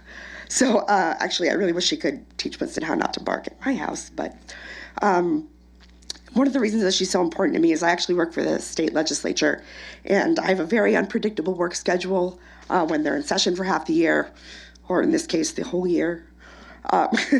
But I don't get out of work at a regular time, and I never know, and it's always last minute. And with Amy, I can just text her, and it's just no big deal. But at a commercial kennel, I would probably have to board him overnight if I were late. Lots of people have spoken, so I won't keep going. But I have to be honest, when I heard Amy, when I closed down, I panicked a little bit because she's truly that important to me. She allows me to own a dog and to have a demanding job. And I know I'm not the only one who feels this way, obviously. So I'm really hoping that you'll make a decision tonight, and so that Amy and all of us who rely on her can get back to what we need to do and enjoy our Christmas. So thank you, and I won't take any more of your time. Anyone else wishing to speak in favor?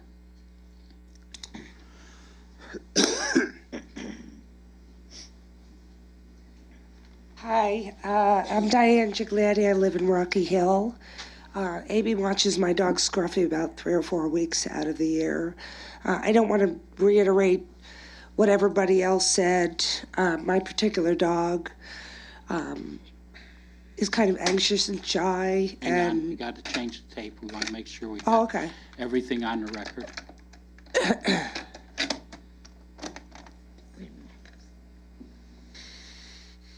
You're the only one. Okay. Okay. Yeah, my particular dog is a little bit shy. It takes him a while to warm up to people. Prior to finding Amy, I had left him at traditional kennels. I did have issues with him coming home injured from other dogs. I would get reports back that he hadn't eaten. This happened a few times when he first went to Amy. After 3-4 visits, suddenly it's his second home. He's eating, he's playing, he's not anxious. He's sitting on her couch, he's playing with her kids. And I just can't tell you how important that is to me. And, and this is a very popular type of service. There's websites where you can put in your zip code, you find hundreds of people providing this type of service. If Amy was forced to shut down, I would be forced to find somebody similar to do exactly the same thing. And I'm not confident I would find anybody who takes care of the dogs as well as Amy does. Okay, thank you. Anyone else wishing to speak in favor?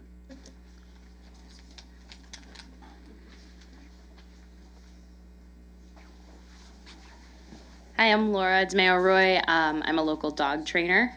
Prior to finding out about Amy's services, I had nowhere to recommend for my clients to be able to go to bring their dog because there isn't a comparable local service besides, like the last speaker suggested, going on dogvacay.com and finding someone else in the local area to bring your dog to, because those are services that are out there. But Amy runs such a lovely service, and a lot of the people that spoke here are also my clients because she's the only person that I would recommend that my clients go to. So she does a really nice job with the dogs. She takes care of dogs that can't go anywhere else. They can't go to your local kennel. So I really, really hope you approve this zoning permit. Anyone else? Seeing none, just for your information, the people that are here, this was generated from a complaint. That's how we didn't have the zoning enforcement officer didn't just happen to be driving by the street and say, well, we're going to look at this woman's backyard and see if she has a dog service. We got a complaint, and that's why we acted on the complaint, and that's where she got the notice from. Just so that you know that we're not out there looking for specific things. But on the other hand, I feel as the chairman that maybe this is not the right area of the regulation that this should be under as a home occupation. I think it would have been better if this came in as an amendment to the regulations to regulate these type of operations. Obviously, there's more than just this one in existence. So I don't believe that it works as a home occupation, but I think that it probably works as a separate section of our regulation that would regulate this type of an activity. So just saying that, I'll open it up to the people that wishing to speak in opposition to to this application.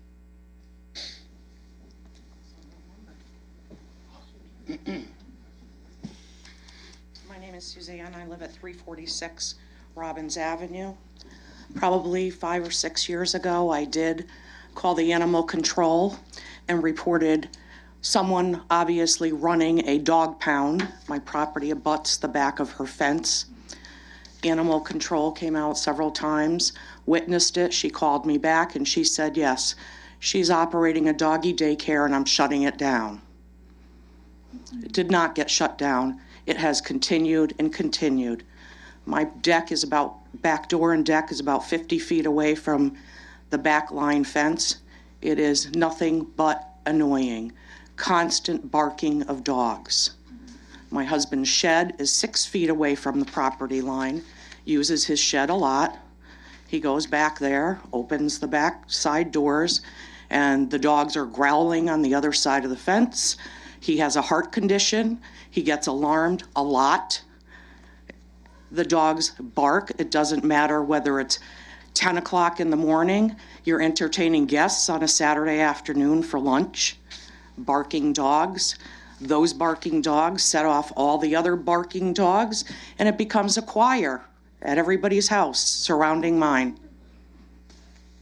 And I don't believe that this belongs in a neighborhood like this, perhaps in a more country type setting, but I don't believe with 30 or 40 houses abutting this property that this is where this belongs.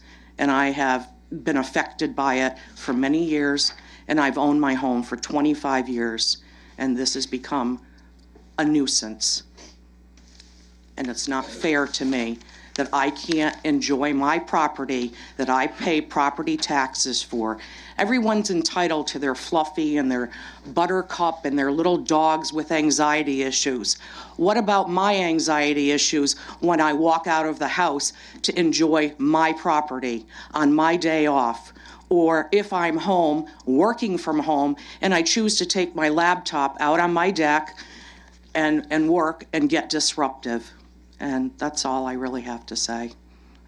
It's been a number of years. It's not something that has just come up, and I think that, you know, I know it's not, shouldn't be addressed with this committee, but I think that, you know, the animal control had an obligation to continue to follow up on this issue, you know, based on her findings and based on her reports and reporting back to me, that it was just, okay, c'est la vie.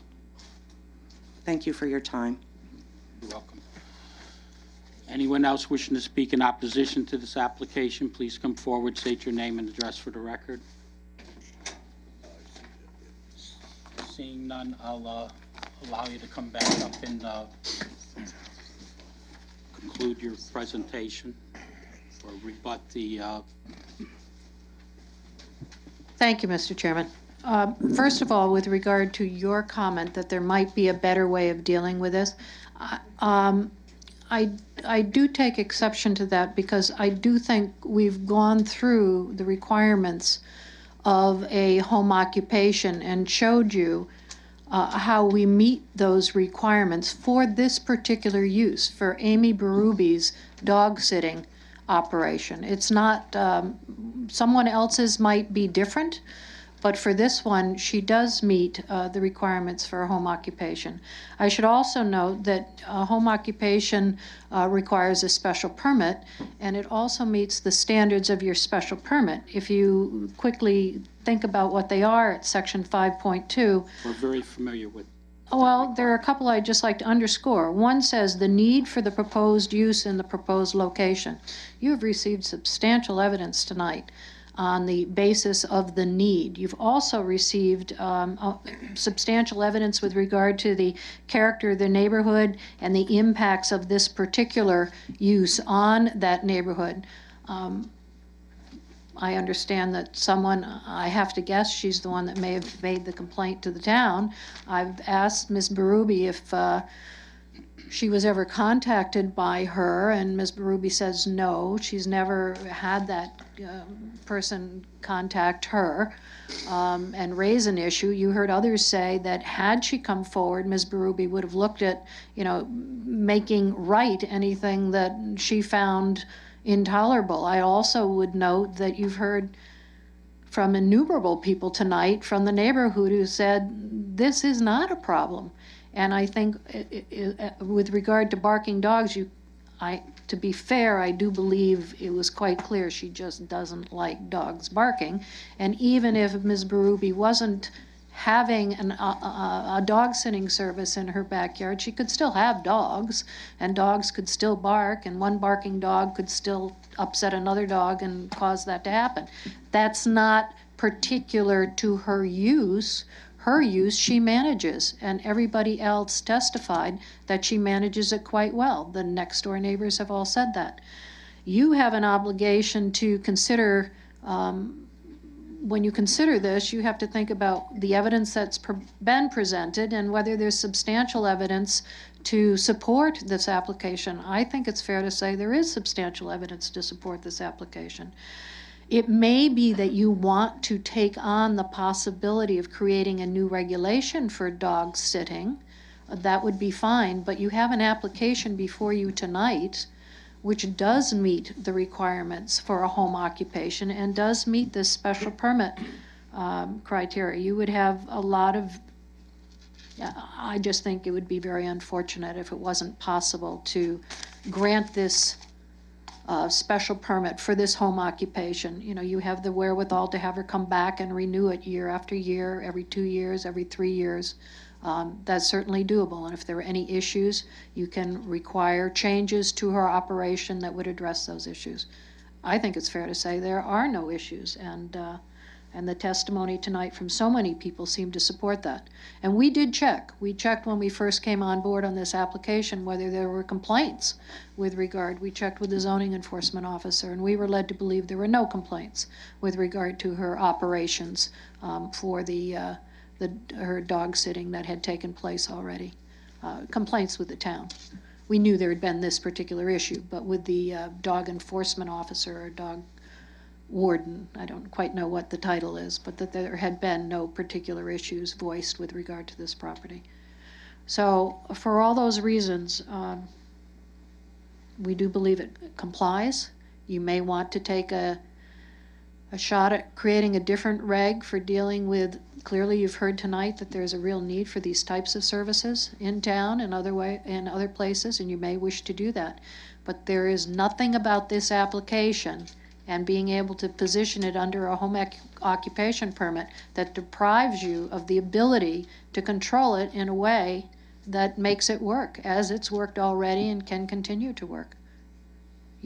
So we have a lot of people here this evening who are hoping you'd be willing to make a decision on this tonight. You heard a lot of them are nervous that this might not be approved, and it certainly is a big shock for their own lives if that's not the case. And again, I do think we've made our case that this is an appropriate use, so we hope you'll approve it. Thank you. Thank you. Any commissioner comments or remarks at this time? Commissioner Claffey. Wondering, Mr. Planner, if there's been any, or anyone knows, any noise ordinance complaints associated with the property to the police department who handles noise ordinance. If we don't have any of that information, I'd like to know if we can get that from the chief of police or their people. All right, well, the second question I can answer quickly is yes, we could certainly do that. You'd need to keep the hearing open for us to do that, but we could certainly contact the animal control officer to verify what was said before about previous complaints, or if there had been any other complaints filed with the police department. We could do that.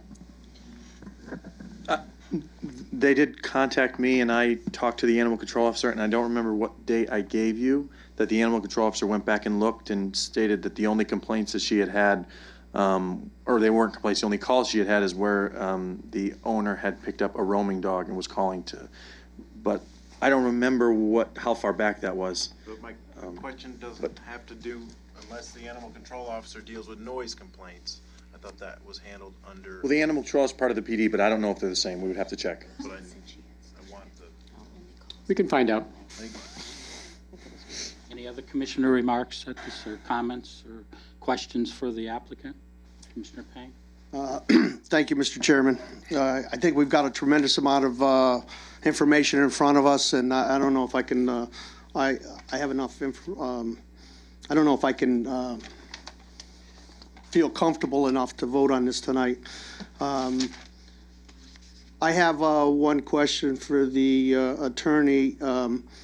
We have a definition for home occupation, and I didn't hear them I didn't hear the attorney address that, and I was wondering if she could address our definition for home occupation.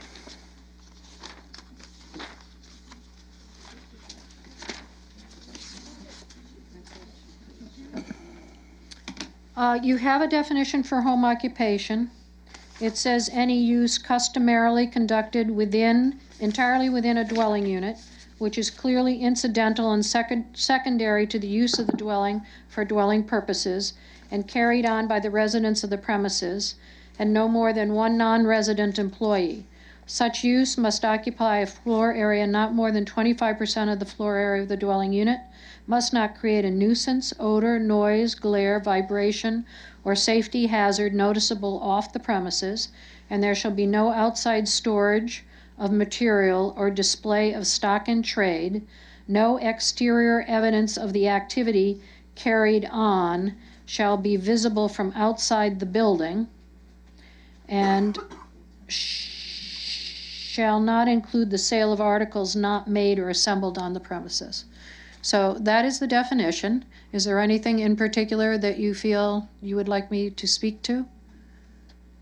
Well, the services are supposed to be conducted entirely inside the house.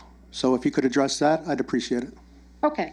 Your regulation has, which is not unusual, there are some discrepancies, if you will, between certain parts of your regulations and others.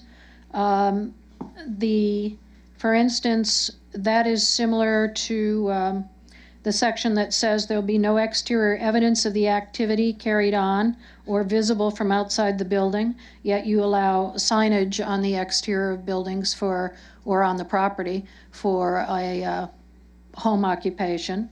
The section you address speaks to any use customarily conducted entirely within a dwelling unit. I guess it's fair to say that customarily conducted, having a dog is probably pretty much inside your unit, though there are times for dogs to be outside of a unit. This is not, because the definition says something doesn't necessarily mean that it can't be interpreted and utilized in a way that would accommodate what seems to be a reasonable interpretation of the regulation to allow, in this instance, a home occupation. And what you have is, granted, I wish it didn't say entirely within a dwelling, but I don't think that is inherently language that means you cannot approve this application. This is in many ways similar to daycare. A daycare situation in town of fewer than 7 children can be conducted inside a home as a home occupation, but certainly the kids are entitled to go outside in the yard sometimes. So the way I sort of looked at that was, okay, yes, the dogs do go outside, but they basically go outside to play. Maybe playing isn't conducting the business, if that's it. Maybe it is. But in the same way that children for daycare, under the ones that are not regulated 7 and above, but you have different sections of your regulations regarding daycare.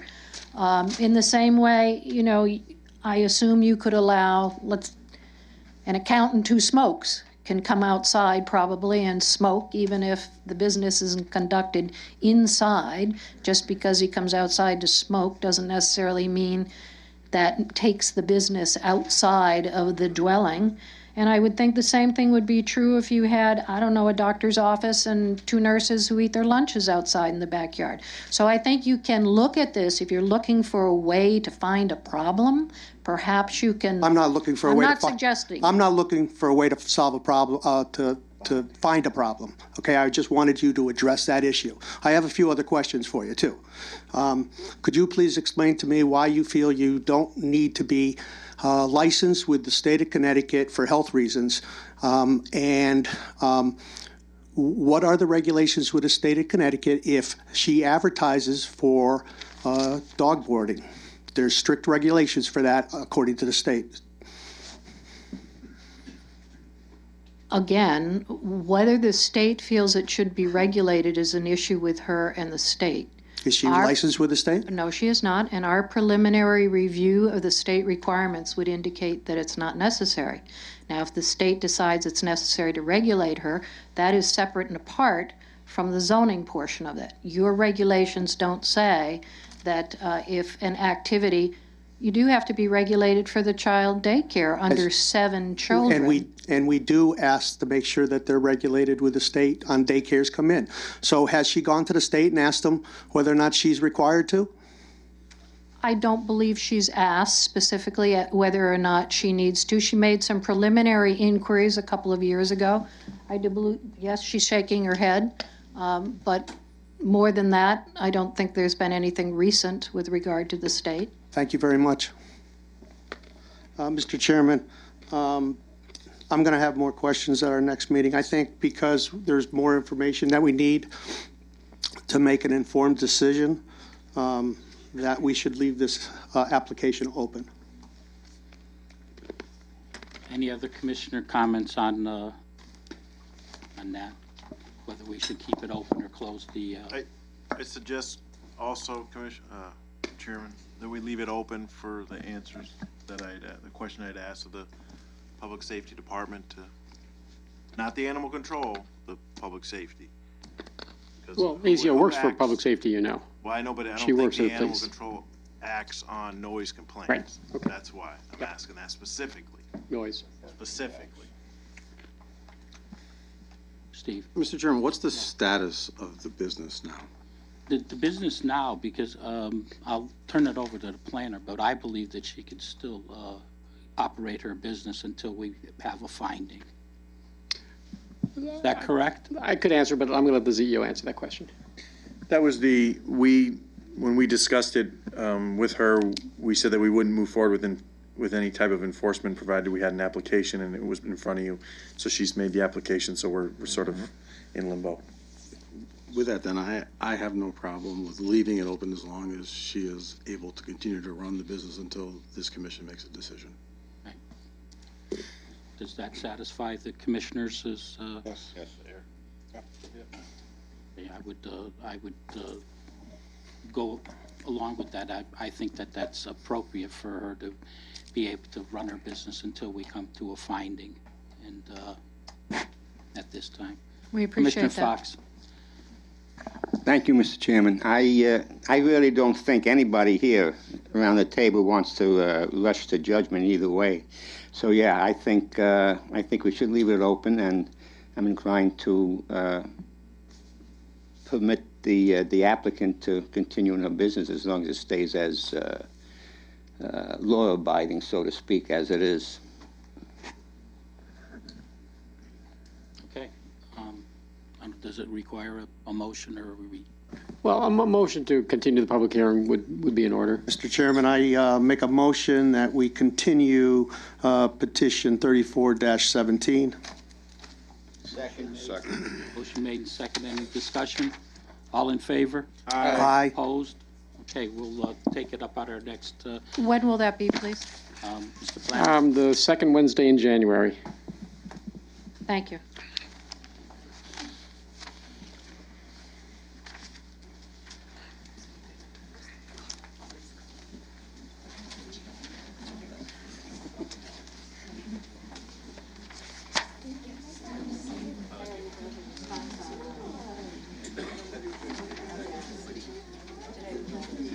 Yes.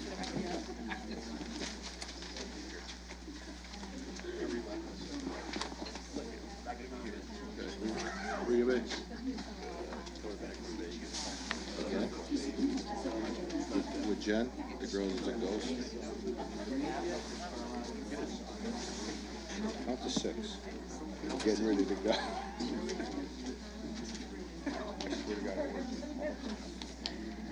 Still awake?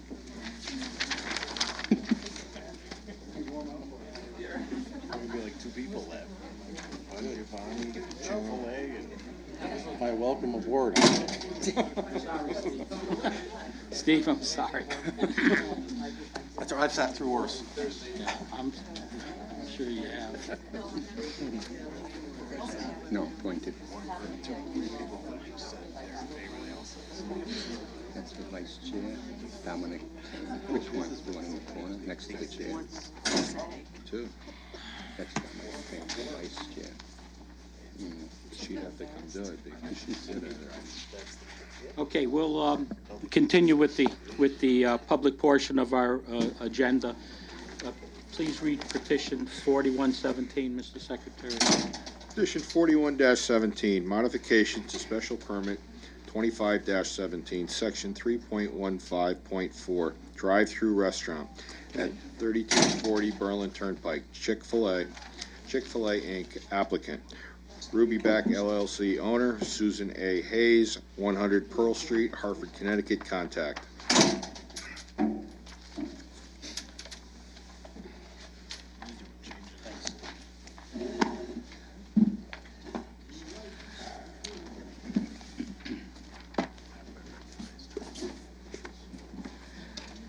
I'm not going to get too close to this microphone since that woman had a cold, so I will try to talk loudly enough so whoever wants to listen to me. You want to use Can mine? you take that mic? Mike, can you take that mic and put it? Yeah. Please. Thanks, Mike. Thank you. Thank you. Hello? They're having trouble hearing you in the back, so just bring the mics. You can bring the mics, they asked me to just relay the message. Is this as loud as it gets to, or we gotta put our mouth right on the, The problem is that they're not directional. If you're not speaking right into it, it won't pick you up. Got it now. It's up as. You just gotta remember to turn your head left. Now it's bring the mic feedback. with you. Whoa. Now it's Feedback. Thanks, Carol, for telling us how to talk into a microphone. Good evening. I'm Susan Hayes with Updike, Kelly and Spellacy, 100 Pearl Street, Hartford, Connecticut. I have Anthony Donato here with me from Bowler Engineering, who is our engineer on the project. We will be very brief. What we are here having the public hearing on tonight, we have another application that's a site plan modification later on in the agenda. This is a modification to the drive-through special permit that that you guys issued or approved in, I believe it was August of this year. And we have made some minor modifications to the drive-through basically, and Tony can just sort of point them out to you. We are adding a canopy over the, you're making me kind of sick there, Craig, moving around between those. It wouldn't let me rotate counterclockwise. I can only go clockwise. We're adding a canopy over the order area and also the pickup area, and Tony can walk through those with you.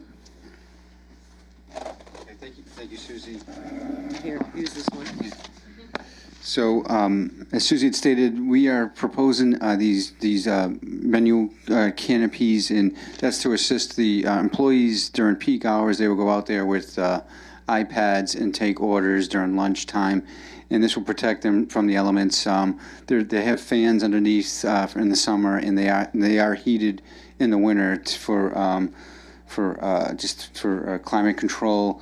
And also, so there'll be a menu over a canopy over the order boards on the initial drive-through entrance, and then when they pick up their order on the pickup window side, there will be other employees that will be handing out the packages physically to the customers, and just in order to expedite the whole process and keep down the drive-through lines down to a minimum. So, thank you. Any questions? Commissioner Claffey and then Commissioner, Mr. Camillo. What's the height of the canopy? The canopies are about, I believe, 12 feet high. 12 Yep. feet high? So no vehicle will hit it? Correct. And there will be a bang bar as you pull into the driveway, a clearance bar. Okay. Thank you. Commissioner Claffey. Can somebody explain to me in a better detail why we have a drive-through proposed, but now we're putting coverage so that employees can be standing in the lane taking orders? Okay. I really don't comprehend that. This is a new process for Chick-fil-A. They have some stores out in the west and the south where they found that they can if they have employees out there with iPads during peak times, they can process the orders much quickly and have cars come in and out of the drive-through more efficiently. And what they do, they'll have a couple people out here with iPads taking the orders and processing the orders with credit card or cash. They'll have a register here too. And then over here, the same thing is that people out there, it's just to protect the employees during the weather, the hot summer or during the rain. They've had an issue, I think, in the south with OSHA, that there were people out there and it was too hot for them. So these canopies are more to just protect the employees during that time. And again, it's only during the peak times, probably like during lunch, a couple hours. But other times, it'll just operate as a normal drive-through where you pull up to the order board and order through the speaker system. It will act as a normal drive-through. Some yes. people will still be ordering through the, you can say that, some people will still be ordering. Yeah, they'll be ordering through the drive-through and as well, and there'll be other people. So as people are ordering at the menu, there'll be other people, a couple more employees taking orders at people on the line. What are the materials is it made out? What's it made out of? It's out of metal, and it will be submitted for a building permit with the building association. So we will provide for the construction details during that time. Okay. Any other questions? How wide is it? How wide is it? It's covers 2 cars over here, so it's about 20 feet wide over the menu boards, and over here it's a little bit narrow, maybe about 12 feet. Yeah, my concern is, like I said, too high to hit it, but a bigger truck that went under there, the swing or the overhang when they went to turn would catch it, but it won't at 20 feet. Okay. Yeah, right, and there's the clearance bars right here at the drive-through entrance. That would be the first thing they would hit, and it's a breakaway, or it bends over. Any other questions? Seeing none, this is a public hearing, so we'll ask for comments from the public.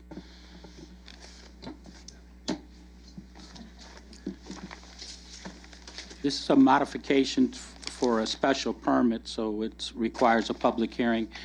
Anyone wishing to speak in favor of this application? Anyone wishing to speak in opposition?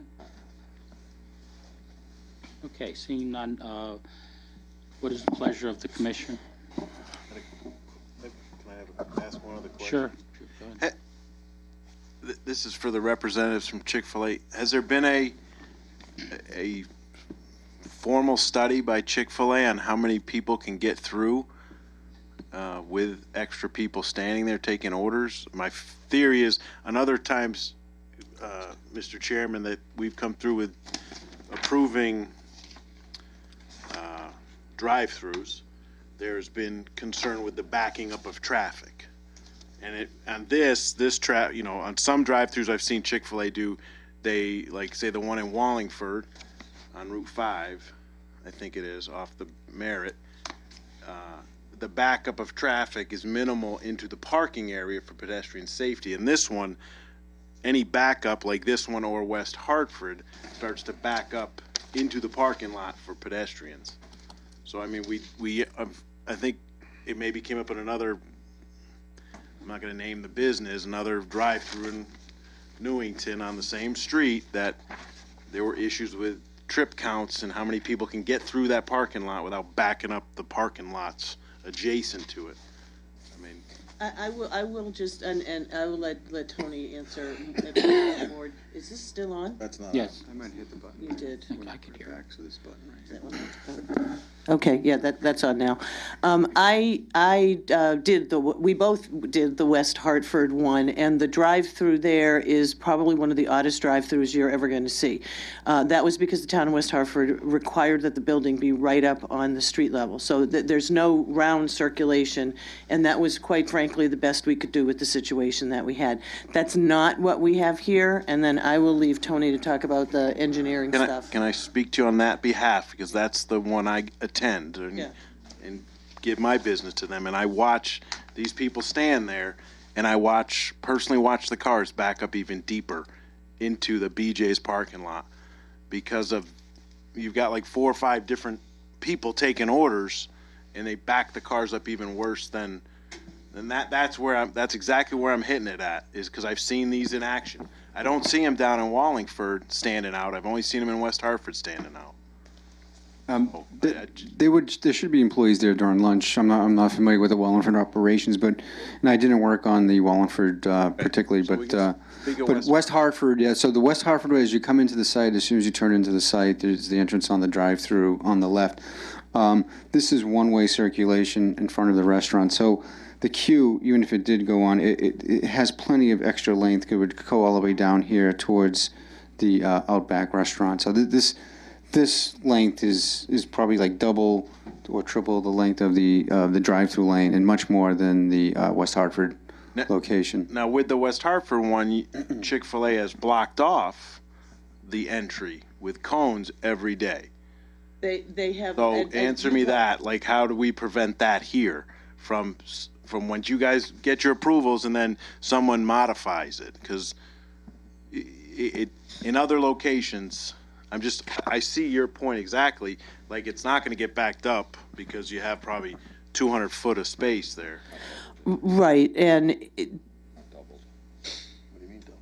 They don't have a double kiosk. Yeah, they do. This is a double rate. Got to talk into the microphones, guys. Go ahead. I'm sorry. Oh, I was going to say that they blocked it off because it wasn't working. And that was, as far as I know, that was done with the okay of the town. And so now what they do is the way it's supposed to work. And I've only been there, a couple times during the busy times. You're supposed to come all the way in and then go all the way back down and come around that way, so that you would actually, if they were to queue up, they're supposed to queue up in between the parking spaces to the side of the Chick-fil-A. Commissioner Payne. Yeah, I think West Hartford is an extremely poor example of a drive-through, and I don't think anything should be analyzed to that standard. And then also, just for the record, I've seen the operation with the iPads, and it does move the drive-through extremely fast. So it really will help the operation from backing up into the parking lot, I believe. I think you'll still have some, because of the newness of it and everybody's anticipating it, I think early on you'll see a backup, but then I believe the iPads will help the situation tremendously. Thank you. Okay. What is, Mr. Chairman, I'd like to make a motion that we close petition 41-17 and move it to old business for action. Second. Motion made, second. Any comments or questions on the motion? All in favor? Aye. Opposed? Thank you. Read petition 4217. Petition 42-17, special permit section 3.15.6, place of physical activity at 181 Payne Road. Empire All-Star Cheerleading and Gymnastics. Applicant, PGD LLC owner, Christopher Cody, 44 Red Fox Lane, Meriden, Connecticut. Contact. Is the applicant here?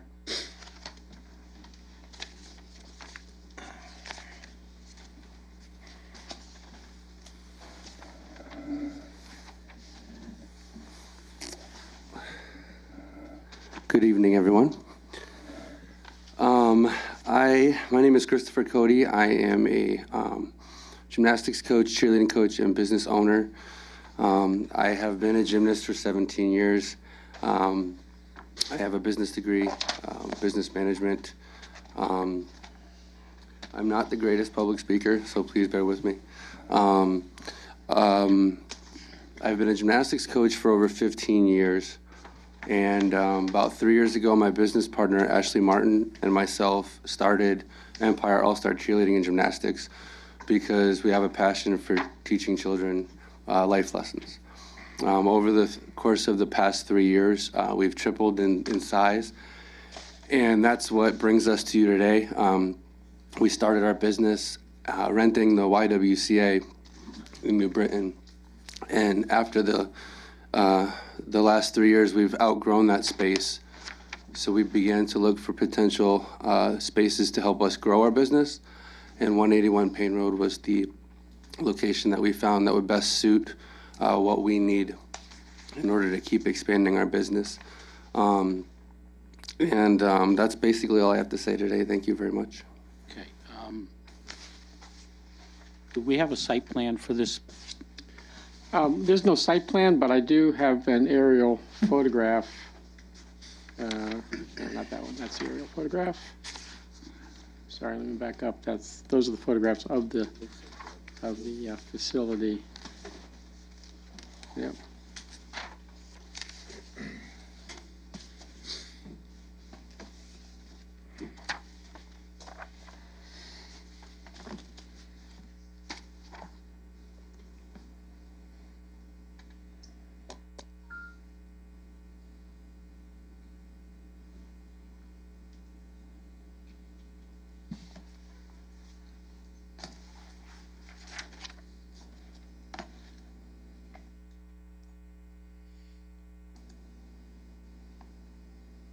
Yeah, let me keep spinning it so that it's right side up.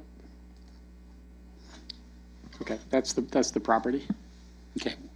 How are we going to determine the parking, the drainage, the landscaping, and all the other requirements that so we can make a judged decision on this without a site plan.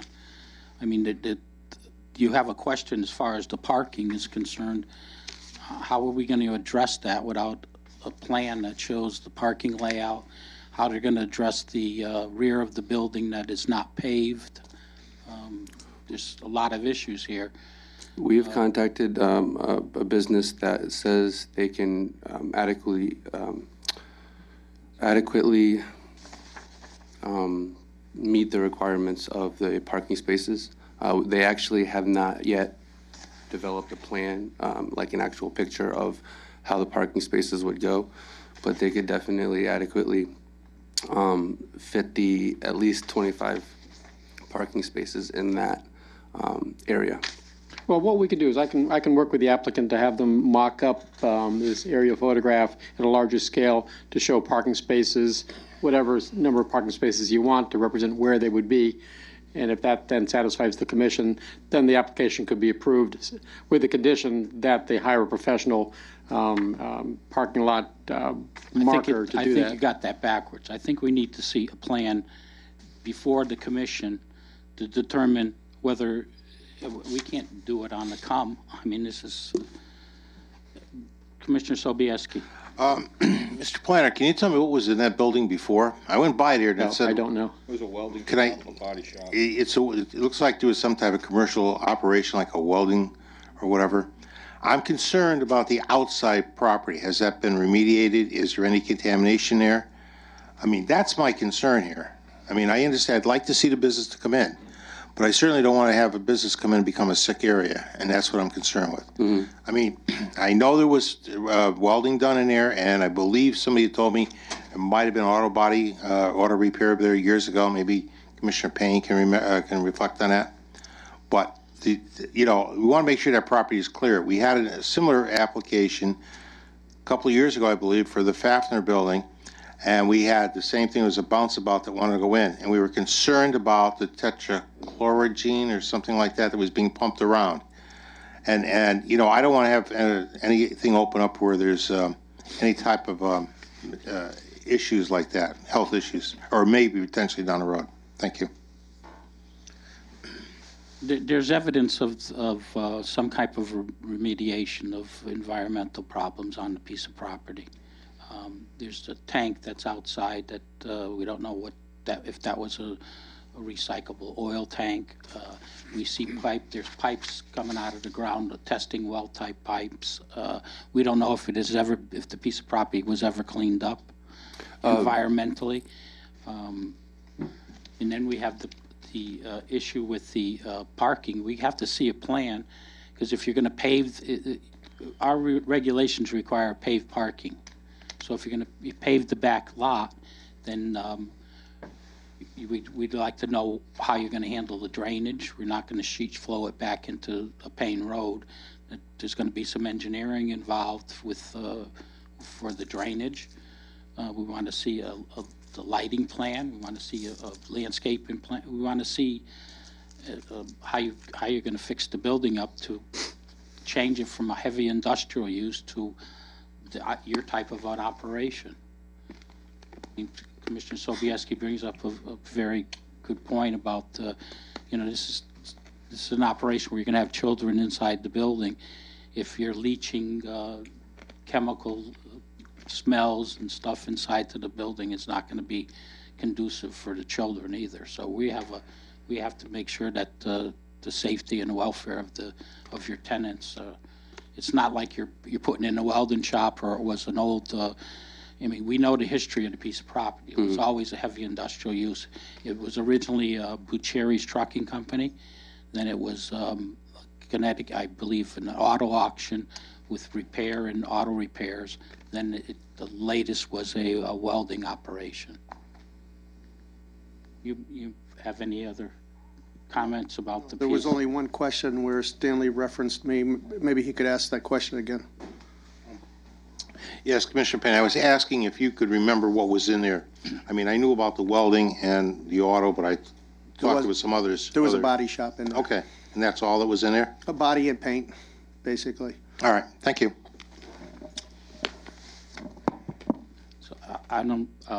how does the commission want to proceed with, I don't think this application is ready to be before this commission in its present state. Commissioner Woods. Just a couple of questions, probably for the planners through you, Mr. Chairman. I read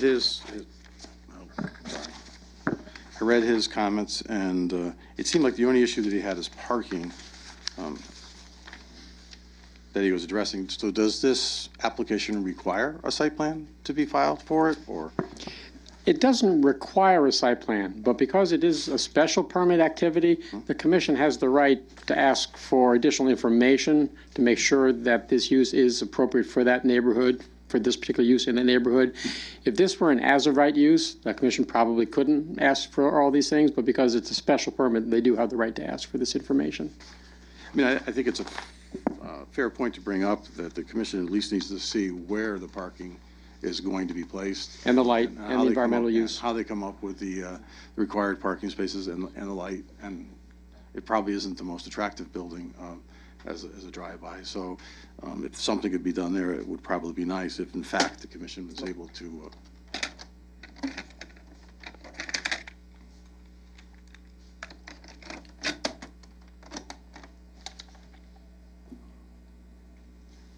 Okay. If the commission is able to make those demands on the applicant.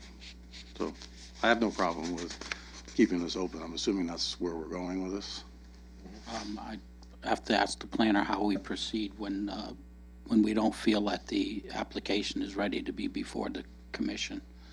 Well, what you could do is you could table it and direct the applicant to hire a professional surveyor to prepare a site plan showing all the information that you wanted to be shown, that you wanted to show, and then when he has that plan, resume the public hearing and take it from there. Okay. One of my concerns is the rear parking it's dirt. It's a dirt parking area, so it's got to be paved. And when you pave it, you're going to make impervious, so you won't be able to drain it. So we'd have to see a draining plan, because we're not going to allow you to sheet flow it back into Payne Road. There's only a certain amount of quantity that the system in the Payne Road can take, and it's been calculated over the years that's all the properties are allotted a certain amount of runoff back into Payne Road. So we would not allow you to continue an operation or cause a situation where you're sheet flowing into the system into the road. So there's a lot more to it than just saying, you know, we know what the operation is. It is a change of use, and we have the responsibility to make sure that that it's done the right way. We only get one shot at this every so many years to clean it up. I mean, the building is not. There's a lot of work that has to be done in that building. I don't believe that it's just a metal building. I don't even believe that it's insulated and it's one big open room. That might be conducive for your operation, but there's a lot of work to be done to that building. And then we want to see how, the rest of the operation, how you plan on using the parking area, and if you have enough parking, and what the requirements are for your business for parking. Because if we applied the parking regulation as it stands now, it might be over parked.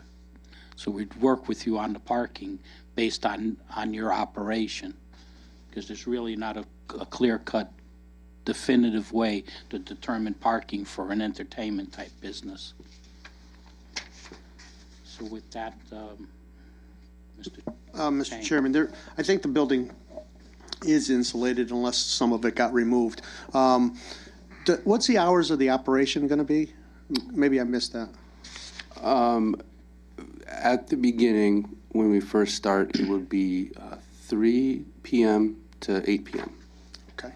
And after you get started, will you also hold events there, possibly? Yes. Okay. Yep. So you'll be able to give us some ideas on capacity of the events and stuff like that when you present things to us? Thank you. Yep. Thank you. Okay, so Mr. Planner. Did you want to give the public a chance to speak? Yeah. At this point, we'll open it up to public for their comments, and then we'll proceed. Anyone wishing to speak in favor of this application, please come forward, state your name and address for the record. Robert Minacchio, 139 Walsh, Newington. Chris, I've gone back probably a decade with him with both of my children.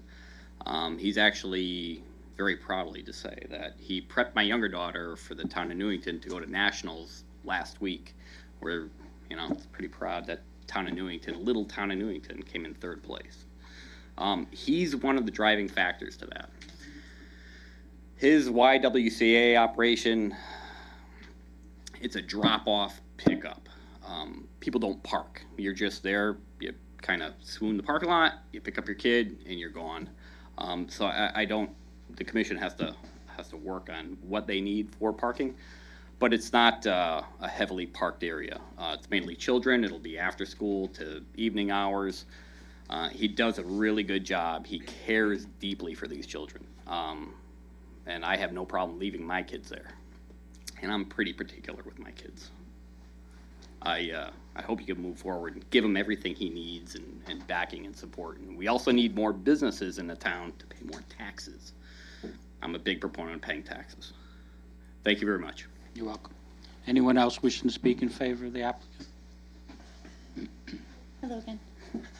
Susan Amaral, 56 Patriot Lane. I was an assistant coach for the Newington Knights junior varsity cheerleaders who just came back from their national championship last week. And as a coach in town, we found it very hard to find place to practice. Once it got cold, the football field was not an option. Football players were there kicking us out. Finding indoor space for this kind of thing is very difficult. We had to carpool with the girls to South Windsor. We've gone to Plainville. We've gone to Meriden. We've gone to Windsor. We've gone all over the place. So I think bringing something like this to Newington would be very, very beneficial to the young girls because Newington did do so well in their cheerleading competition. It's becoming a big thing. Younger girls are signing up. It would be fantastic to not have to carpool these girls, across 84, 91, and instead just go right up the street in our backyard. It would be a fantastic business, I think, for the town. I hope you approve it. Thank you. Anyone else wishing to speak in favor?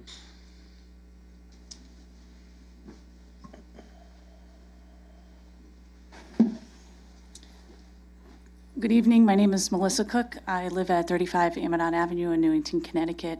My son has begun working with Chris through gymnastics since last spring. It was very difficult to find a boys gymnastics coach. Chris's motto or work that he has done with the kids is exemplary. I am a school administrator, and the safety of children is utmost important to me. And I have every confidence that Chris would not place my child or any other child in a building that would do undue harm to them.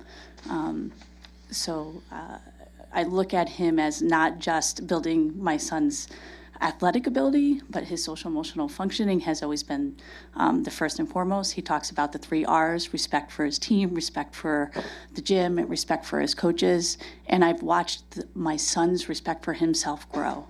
I highly encourage you to put your support behind him and bring his business to our community. Thank you. Anyone else wishing to speak in favor of this application? Is there anyone here wishing to speak in opposition to this application? Seeing none, we will leave the hearing open. And if you would contact the planner tomorrow, he'll give you information as to what we were looking for as far as more information that you could provide to the commission at the next meeting. But you're going to need some professional help. Want to talk to the owner of the building to, some of the responsibilities might be that he might help you with, because the paving and some of the other things, the drainage. I mean, you're making improvements to someone else's building. So talk to the planner tomorrow, and we'll leave this application open. Do we need a motion to do that? That would be good. Okay. I'd like to make a motion that we leave petition 42-17 open. Second. Been made and second, all in favor? Aye. Opposed? Okay. That ends the public portion of the agenda. We'll have approval of minutes November 20th. Make a motion to approve the minutes. Motion made. Second. Motion made and second. Any comments or changes, corrections? Being none, all in favor? Aye. Opposed? I'm just going to abstain. Because I Okay, so we have one abstention and 6 votes in favor. Next item on the agenda is new business, petition 2917. You want to read that, Mr. Secretary? Petition 29-17, site plan modification at 395 Willard Avenue. 395 Willard LLC, owner applicant Lawrence S. Shipman, 433 South Main Street, number 319, West Hartford, Connecticut. Contact. Good evening, Mr. Shipman. Good evening, Commissioners, Mr. Chairman. I am here on a site plan modification with Alan Bongiovanni. This was a property that our client acquired about a year ago, maybe less than a year. We came in, I think it was April, and requested that the permit be extended for a new period of time. We then had to go through wetlands due to some changes in the stormwater drainage and a couple of other items. I think we've now received our permit approval from Wetlands or Conservation Commission, and Alan was going to go over the minor modifications, and we've also brought with us the architect and traffic engineer if anybody has any questions about those issues also that they can Alan, be this is a slight modification to something that we've already approved. Give us just a brief history of it. We don't want to beat this to death. I mean, it's been before us a number of times. I mean, this is a slight modification. It went through wetlands and... I can be very brief. The plan that you see on the monitor behind you, Mr. Chairman, that is the site plan that was approved for family daycare, adult daycare. It was a 14,500, 600 square foot building, parking around, surrounded the building. The real difference between what was approved originally and what we're looking for today is that had a large drop-off component because it was for seniors that were not able to drive themselves, so there was less parking. Craig, if you can go to the next plan. Go back. There should be another colored one. There you go. We have the same configuration. The building is in the same location, albeit a little bit different. It's 14,400 square feet now. The area in yellow is a telltale sign that we didn't change the location much. That's the regulated area for the wetlands. We did receive their approval. The plan is for medical office shows 14,400 square feet. We would be required to have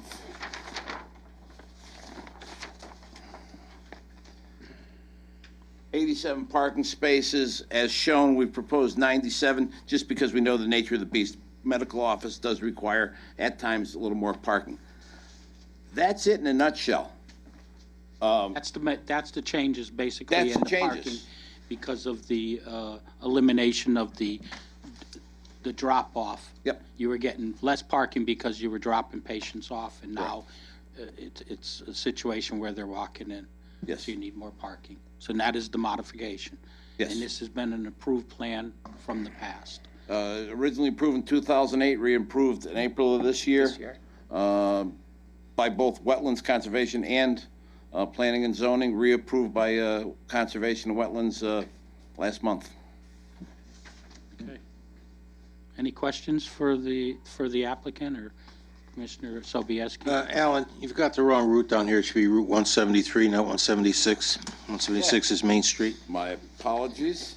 Can't believe it went that far and we never saw it. Started to mention it to you. Thank you. We'll have that corrected. Any other comments or questions for the applicant? Commissioner Payne? Mr. Chairman, I'd like to make a motion that we move petition 29-17 to old business for action tonight. Second. Motion made and second. Any question or comments on the motion? All in favor? Aye. Opposed? Okay, we'll be looking at it. Thank you very under much. Old business. Can you read petition 4017 under new business, Mike? Petition 40-17, site plan modification at 3240 Berlin Turnpike, Chick-fil-A, Inc. Applicant, Ruby Back LLC owner, Susan A. Hayes, 100 Pearl Street, Hartford, Connecticut. Contact. Good evening. As you may recall with the site plan, before we even submitted the site plan, we came in, we talked with the commission about parking and landscaping and permeable pavers and that sort of stuff because of an issue that we had with Lowe's where they were refusing to allow us to have fewer parking spaces than what the reciprocal easement agreement provided for. Since that time, we have in fact been able to get their approval for the reduction in parking spaces. So, and that's what we would rather have, you know, less parking spaces, more green. And so what we have done is modified the site plan to decrease the number of parking spaces. And that's what we're here for. And Tony will walk you through what the changes were that we made. Thank you, Susie. So I believe prior to we had 69 spaces proposed on this prior approved plan to meet with the real estate agreement. I'm sorry, 66. And with this new reduction, we're down to 59 spaces, and we're still above the minimum that's required by zoning. So that gave us more green space on the site and gave us the opportunity to remove this shed that was located next to the Chick-fil-A building itself and put it next to the trash enclosure. And as part of the only other changes on the site were that Lowe's had requested we just stripe this area at this intersection as a we're not making any changes to the layout of the driveway, but just striping a double yellow and a left turn and a straight and right turn lane. And other than that, those are really the only changes on the site. How many parking places are you eliminating? 7. Where are you eliminating them? Could you show us? You have a before and after? There were some spaces over here that we were proposing on the other side of this island. Cut out in the island. Correct. Yeah, there was a cutout that basically, and then and I think that we had a couple more around here on this island over here. So basically, it's around this area, and I think we had a couple more over here by the trash shed, the trash enclosure. Could you mentioned shed that was next to the building? Could you explain that? Well, there's it's a trash enclosure next to it. It's a small shed, and what Chick-fil-A does is they keep their back of house items, basically like shovels or whatnot that they wouldn't not want to keep in the store and have to truck in and out by the customers. So it's just a small little enclosed area that they keep tools in. Thank you. Thank you. Any questions for the applicant? Mr. Planner, do you think it's adequately parked at this time for the operation? You're familiar with the Chick-fil-A operations. I just don't want to eliminate parking places and find out in the future that when I go to get my chicken sandwich, there aren't going to be any place to park. Well, since you're there at the same time as everybody else, you might. But if there is a problem, they have the reciprocal parking agreement, so you'll be able to park at the Lowe's instead and have to walk off that Chick-fil-A. Okay, and that brings up the another point. Where I would be parking on the Lowe's, they have merchandise displayed. I mean, the closest parking to the Chick-fil-A, they're using as merchandise display. They have sheds and stuff. Is there any way that we could get them to move them to the other?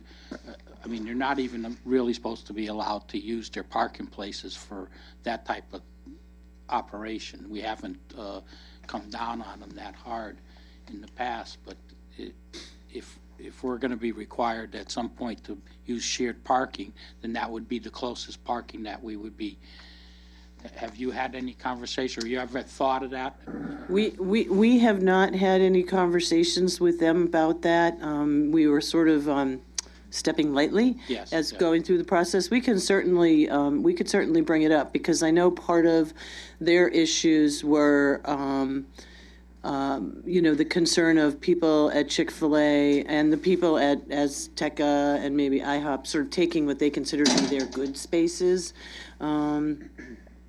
But I don't know. I don't know that I would consider those to be good spaces from their perspective. So They're good we can spaces certainly. to your perspective.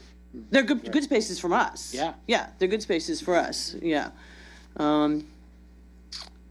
So yeah, I mean, we certainly could bring it up with them to see if they wouldn't mind relocating some of that stuff. I gotta wonder if that should be left with the town to bring up with them. I think instead of the applicant, keep the applicant clean of it. And I think our zoning enforcement officer should have a friendly meeting with them and ask them if maybe we can adjust some of those things that are over there. They have expanded into the parking spots quite a bit. And maybe it's possible that they could put some of that stuff closer to their building. Mr. Claffey. Just one question. I remember when you came before us on the parking issue, you had changed that center island to that drivable grass like they do at West Farms Mall. Is this going back, since you moved the spaces, is it going back to typical grass? And curb and everything? Yes. Non-drivable? We came in here and asked you if we could use that, and it was generously awarded to let us use that area for the open space, to meet the open space requirement. This new layout, we meet the 15%. We're slightly above 0.3%. So with that, we do not need to use that material. Can I ask a question of our planner? Does that have to be removed then? It'll be, that agreement we gave will be null and void then? Well, they won't be taking advantage of it. Okay, that wasn't the question. It never goes away. You've now established that as your practice. So this is the new approval, so when we go to the grand opening, we're not going to see cars being able to go up the curb and park on there. Right. It's Correct. It's gonna be the conventional plan that parking gets lot. signed, and the other plan probably wasn't signed. So the Correct. plan that is, Okay. the plan that's officially signed will be the plan that they will build. I got it. No problem. Any other questions? No, sir.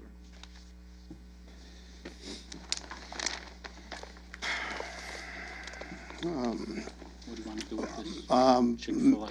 Mr. Chairman, I'll make a motion that we move petition 40-17 to old business for action for tonight.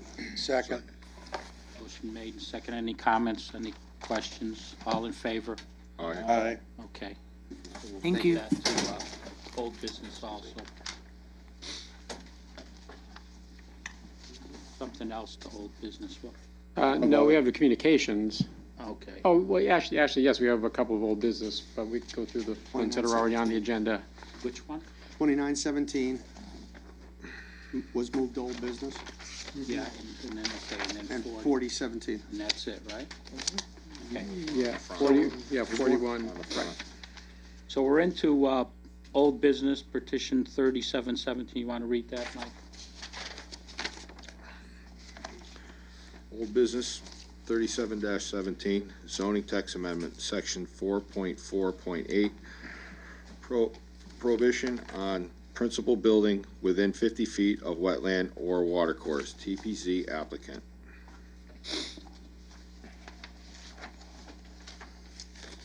Mr. Planner, you have Okay. any comments to make at this Right. point? Well, this was the subject of a public hearing at the last meeting, and the problems with the regulation were covered during the public hearing, and I have a memo prepared which the commission members got explaining, summarizing the public hearing and presenting my recommendation that the motion be denied. I mean, that the application be denied. And I have a draft motion which lists some findings that the commission can reach based on the public hearing and the discussion that took place after the public hearing, and act on it tonight if the commission wishes to. Yes. Commissioner Payne. As Mr. Chairman, through you, has the Wetlands Commission been in communication with our planner, and does he have anything to fill us in on that? Right, okay. Yes, I have had a communication with one of the Wetlands Commissioners. I don't want to go into a lot of detail with that because that would be an ex parte communication that would, violate the public hearing. But it has come to my attention that there was a case in the town of Stratford where the town of Stratford had a zoning regulation that was not unlike yours. And there was an appeal of a zoning, of a ZBA variance that was denied, and that's why the zoning regulations came before the appellate court. And the appellate court ruled against the applicant. The appellate court ruled that the town was appropriate in denying the variance. And in that decision, there was some discussion of whether the regulation was valid. Now, I sent that to the town attorney yesterday, or Monday, because I wanted him to look at it and consider it. And his response to me was that, in his opinion, that appellate decision does not change his position that it is inappropriate for the town of Newington to have a zoning regulation that regulates activities in the wetlands as wetlands. You can certainly have regulations that regulate the amount of parking on a parcel that happens to be in the upland review area. But what you can't do is have a zoning regulation that regulates wetlands qua wetlands. Thank you for getting that on the record. Mm-hmm.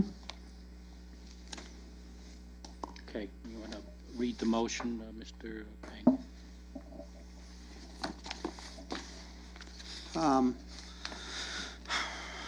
Petition 37-17, zoning text amendment, section 4.4.8, prohibition of principal buildings within a 50-foot of wetlands or watercourse. Town Planning and Zoning Commission applicant. I move to deny petition 37-17, zoning text amendment, section 4.48, prohibition of principal buildings within 50 feet of a wetlands watercourse. TPZ applicant. Findings: 1, if approved, this amendment would make approximately 425 houses and commercial buildings non-conforming. 2, there are fewer than a dozen vacant lots within 50 feet of wetlands or watercourse in Newington, making the benefit of this amendment very limited. 3, section 22A-42B of the Connecticut General Statutes vests sole jurisdiction over municipal wetlands matters in the Conservation Commission. 4, under Connecticut state law, any development proposed to occur within 100 feet of a wetland or watercourse must first obtain approval from the Conservation Commission. This amendment would prohibit any principal building within 50 feet of a wetlands or watercourse and thereby deprive the Conservation Commission of the opportunity to evaluate the environmental impact of such a building, which might in fact be environmentally neutral. 5, if approved, this amendment would deprive property owners of the use of a substantial portion of their property without due process. Motion made. Is there a second? Second. Motion made and second. Any questions, comments on the motion? All in favor? Aye. Aye. Opposed? Okay. Go, Mike, can you read 2917 for action under old business?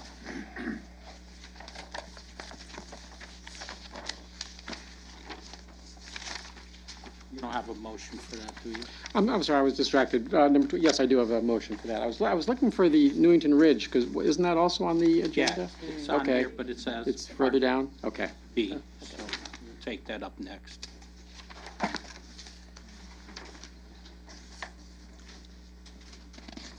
Yeah, I have a draft motion prepared for the 2 Chick-fil-A and the 395 Willard Avenue. Yeah, that was the other one, the other Yes. Chick-fil-A. So, Yep. Okay. okay, why don't you Yeah, Willard, Chick-fil-A, Chick-fil-A. Okay.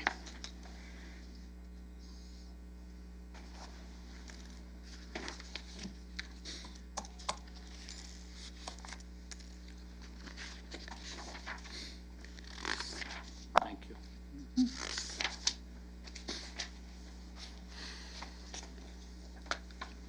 Yeah, there is under old businesses, item B, which is the Newington Ridge, but we'll take that up after we approve, we do the motions for the other items so that the people can leave if they wish.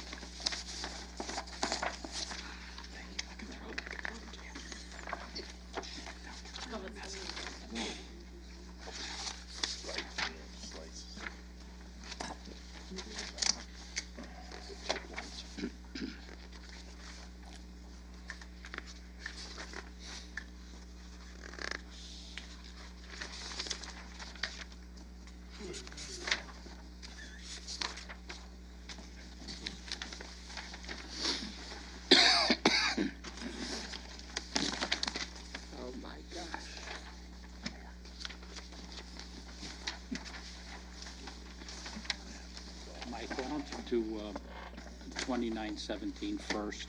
Yep. And then we'll do the rest of them. 4017 after that, 41 after that. The Willard Avenue one. Yep. Okay. Petition 29-17, site plan modification at 395 Willard Avenue. 395 Willard LLC, owner applicant Lawrence S. Shipman, 433 South Main Street, 319 West Hartford, Connecticut. Contact. I move to approve with conditions petition 29-17, site plan modification at 395 Willard Avenue. 395 Willard LLC, owner applicant Lawrence S. Shipman, 433 South Main Street, 319 West Hartford, Connecticut. Contact. Conditions. 1. The site plan shall be revised to address the comments of the town engineer to his satisfaction. Motion made, is there a second? Second. Motion made and second, any questions or comments on the motion? All in favor? Aye. Aye. Opposed?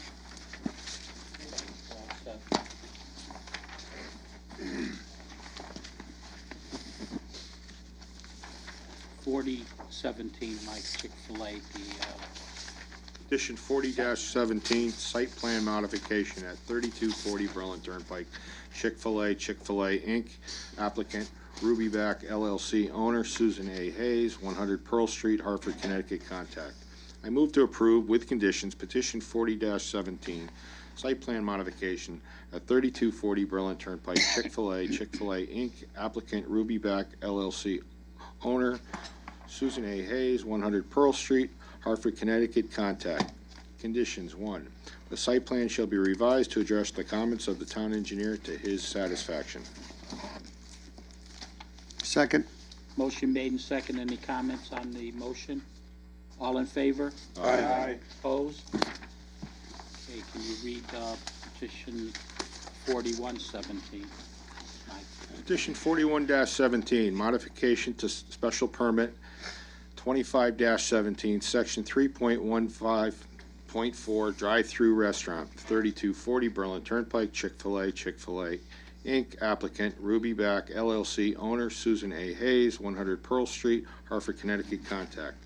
I move to approve petition 41-17, modification special permit 25-17, section 3.15.4, drive-through restaurant at 3240 Berlin Turnpike, Chick-fil-A, Inc., applicant Rubyback LLC, owner Susan A. Hayes, 100 Pearl Street, Hartford, Connecticut. Contact. Conditions. None. Motion made, is there a Second. second? Motion made and second, any comments on the motion? All in favor? Aye. Opposed? Okay, old business except for Newington Ridge, I'll turn it over to the planner. I put it on the agenda at the request of the commission the last meeting. I don't have anything to say about it. I went out to the site myself the other day, and I noticed that the asphalt that the applicant or that the developer had put on around some of the manholes seems to be breaking away. I think whoever drives the plow for that property this winter is going to have to keep his wits about him as he plows.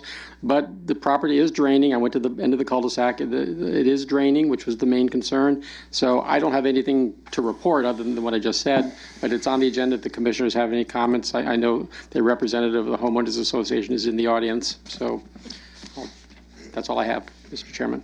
Mr. Chairman? Yes. I've been out there a couple more times.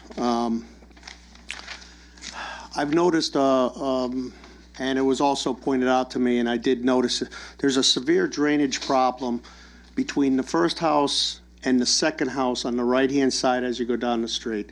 And the reason for this is because of all the dirt piled up in the back of the homes there.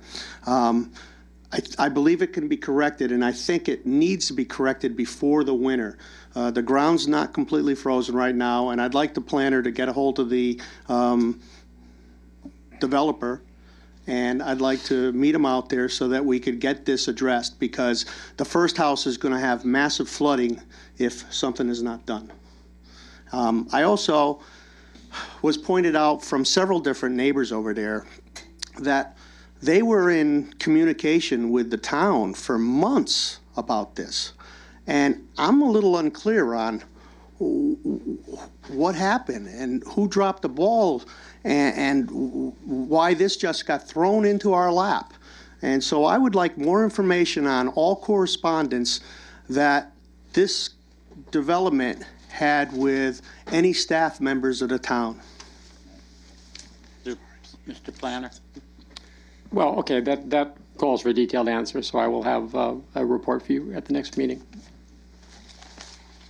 Steve, you aware of this? No, actually, I was gonna, if I can meet with the planner sometime, either later this week or next week. Yeah, I wish you would, because we have a real problem with this development. We came into a commission meeting maybe a month ago, and the room was full of residents from Newington Ridge, which you're aware of where it is. It's Fenn Road, correct? No, it's right behind Deming Road. Oh, Deming, oh, okay, Deming Road, all The right. first one off of Griswold. Yeah, Peckham's Old Farm. Right. Yep. We came into the meeting, and the place was loaded with residents, and they brought forward that they wanted us to pull the bond because the developer wasn't finishing the project. We went out there, the road is in bad condition.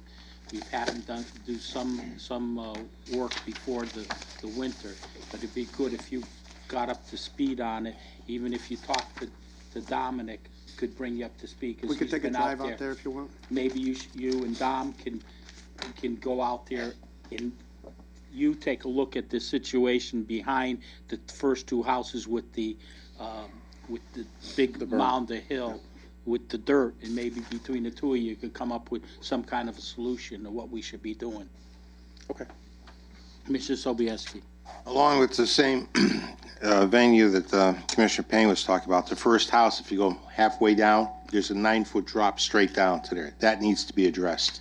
I think that also needs to be done before the winter time, because that's just eroding down there and it's filling in the back there. It's a dangerous situation. Whereabouts is that now, Stan? The first house, as you go in, Don? Yep. Okay, you walk down that between the house and where the rise is for the trees, get in the back of that backyard there, and it's a 9-foot drop straight down. So it's in the back of the second house you're talking First about? house. In the back of the first house? Right. First house on the left? No, first house on the right as you go in. On the right. Right. Okay. Because you've got the big mound of dirt up there with a Euclid sitting up there, and then you got this thing going straight down, and you can see where the water is coming down, eroding it and pushing it down in the back. Well, I know where you're talking about. You're talking about the drop from the hill there.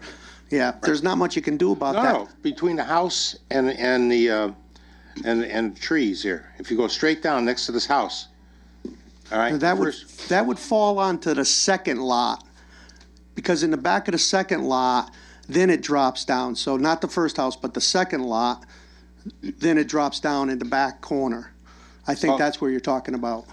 It's the first house. No, it was the first house. First house. Yeah. Walk walk in between the house and the trees there, and you'll see it. Okay, maybe we could have the, Yeah, see the house in the road. come on up. Janet Chernikoff, 4 Deming Farm Drive. I'm the vice president of the association. I think if we can discuss this, you first come in on your first right. Before the house, there's a man-made road. I think that's what you're talking about. Yes. The people who bought it in May were promised by the end of the summer that would be corrected. They supposedly signed a paper, et cetera. That never was. I showed Commissioner Payne that I had complained to Michael after the meeting. He said if there was anything we needed to let him know. And I asked if he could just put dirt or there's rocks there and build a temporary berm so at least it wouldn't be pouring down as much because it was just flooding. You had a swimming pool. And he did that. They threw the 2 piles of stone down the hill, and he did put up some dirt, and he supposedly built a trench so the water would collect in the trench, not drain anywhere, as Commissioner Payne, as I showed you. Yeah. We haven't had the heavy rain that we had last time when they had the swimming pool, and I have pictures of all that. There is still water because they don't have any topsoil or grass to absorb any of that. At the meeting, Michael had told me that they were looking for a place to put the dirt, and I let it go on record, have a letter from Michael or an email in May. They were looking for a place to put the dirt,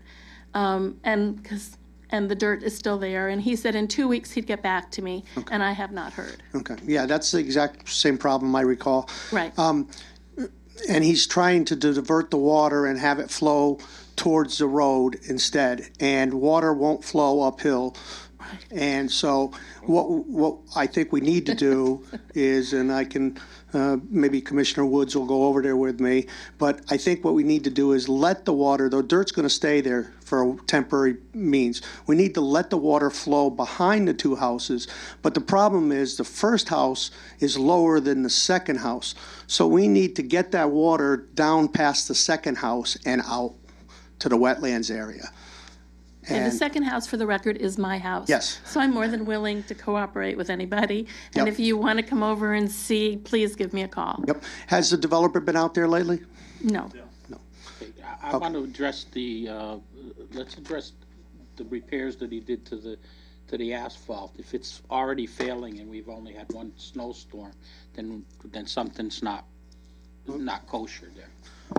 I did notice there was one area that failed, and that around one of the manholes, and that was because the asphalt got extremely cold, and he didn't use a tack coat underneath. There's still some temporary asphalt that could be put around there, so that's why I think it's important for maybe the commission to meet out there with the developer to go over and double check the items and maybe correct this drainage and just make sure that things are a little bit better for the winter. And then I still would like to see the developer come in so that he can give us a plan for first thing in the spring. I want to stay on top of this. Right. As I recall, at the last meeting, the commission specified that you did want the developer come in to your first meeting in January to give you a status report. Yes, we did. Yep. So we got to make sure that happens. And just so, since I'm here, I wanted to say the board has met over the bond issues of what we feel is important, what we feel we can do. Obviously, grading is utmost important besides, the binder course, a new binder course, because of the problems that we're having, and what we chose to eliminate. We haven't heard from the builder, and we're waiting for him to contact us. We are, just so you know, we've had our board meeting. We are trying to have due to the holidays, we're trying to have a condo meeting, just to have everybody vote, not just the board, and everybody vote, yes, we don't want the sidewalks, yes, we don't want the gazebo, et cetera, any other change. And hopefully we will do that the first week of January. Okay, do you understand that the condo association can vote and do all of that? That's good, but it's the developer's responsibility to come to this board and ask for modifications to the site plan. But you had asked the builder to meet with us. Yes. So we wanted, so it doesn't drag out, it would be to your benefit to have. Everybody say on board. everybody agrees Yes. to So this. when and if we see the builder, Right. he will just, we will say, this is, we don't want this, and, you know, and it's cut and dry. Okay. We Okay. need him back here to ask for modifications to the site plan. Okay, there's still one other problem with the builder, but we'll discuss that later. Okay, Commissioner Payne? I was just wanted to make sure that the town planner realizes that we need to see the builder ASAP because the cold weather's kicking in and we want to miss the frost. Right. Yep, I'll contact him tomorrow. Thank you. Yep. Okay, Thank you. so we'll stay on top of it. I He'll appreciate be it. here in January. He's supposed to be at this meeting, Okay. so make sure you have representatives here. Oh, we will. Okay, Thank you. you're welcome. Thank you for staying late. Next item on the agenda is petitions for public hearing. Mr. Planner? None? We have nothing for the January meeting? Correct. Okay. Correct. Town Planner's report?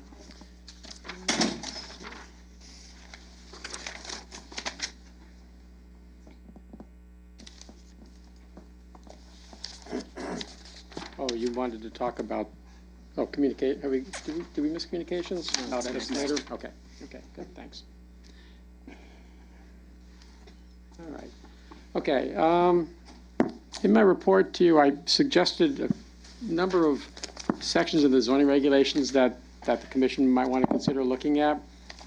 Solar panels, we talked about solar panels a while ago, but we never adopted any specific regulations to give guidance to either developers or the staff about solar panels. Gas stations, Take them one at a time. The solar panels, I believe the commission didn't give you any direction because we don't want solar panels to be placed on the ground. That was the conclusion of the commission, unless it's changed. You remember something different than that, No, that's what I remember. Mr. Camillo? On the solar panels? Mm-hmm. We discussed this before, and we Right. specifically didn't want to get into putting it into the regulation because we didn't want to regulate something that we didn't want. well, even in the commercial zone, even behind the building, That's where it started, off of Payne Road. And that, Yeah, in the and they industrial were close park. to the road in the industrial area right. because of what was going on in Berlin. And Yeah, that's where it started, and those would have been in the front yard, and those, I can see the commission wouldn't want to allow that, but not even behind the building, not even have 'em. blocked from view? Don't we have them, oh, sorry, Mike. the ones we were talking about that were placed off of Payne Road in the industrial area, a tractor trailer could back up and take them out. There was nothing to protect them, and they were just put in. And that's what we were concerned Yeah, well, about. They were put in without the They benefit didn't of come a to us regulation. or anybody You else. remember something different than that, Stan? No, I'm just thinking that, I thought we had already discussed this, but, and we had to, Yeah. I thought we were all set on, maybe I'm wrong. Okay, what I'm trying to clarify, because I keep hearing you guys talk about a horrible situation where they were in the front yard. What I'm saying is, what if they're in the backyard where they wouldn't be seen, where they wouldn't be We need to get longer tapes. Number 4, you're gonna have enough tapes? Can't believe you use guitar Oh, yeah. tapes. Come prepared? Oh, yeah. Now, I'm talking about in the back of a commercial property where it would be screened from view, where it wouldn't be a hazard, a traffic hazard. Yeah, Mr. Chairman, I think we still have a number of things that we still have on our list that we should address. The things that, for instance, let's see, we still have the Willard Avenue area that's unfinished. We have some other modifications in our regulations. I think we have a lot that is on our plate, if I'm not mistaken. So I got to wonder whether or not it's appropriate to look into anything new right now. Okay. We'll go through them because maybe other commissioners have a different thought about. Don't we already have some ground mounted in commercial zones in this town? Yeah, I've but seen them. They're done without the benefit of a regulation. So with that said, shouldn't we want to? It's There was being said that they aren't supposed to be there. That's what's being said. There was one, which was put in. Well, right without over here, our Alumni approval. Road, on the storage facilities, some of those I think are ground mounted. I think they're mounted to the end of the buildings, aren't they? I don't know, I have to. We don't regulate the ones on the buildings, on the roofs of the buildings. That's fine, do whatever you gotta do. But when they start making solar farms in the back, in their. Oh, I agree, but I think if you're not gonna worry about it on a building and give someone carte blanche to do it, my personal opinion is there should be some form of regulation of the standards of how you do it so that you That's a don't building- get, Isn't that a building department issue? no, No, it's a zoning it's issue. a zoning issue. The ones on the building?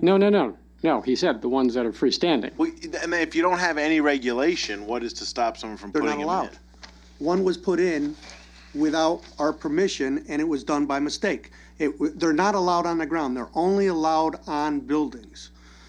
We only have one in town that was put in on, off Payne Road in the industrial park, and the commission talked about it, and it was put in by mistake. And it's in the side, it's not even in the backyard, it's basically in the front side yard. Commissioner Woods. Isn't there ground-mounted solar panels on Alumni Road?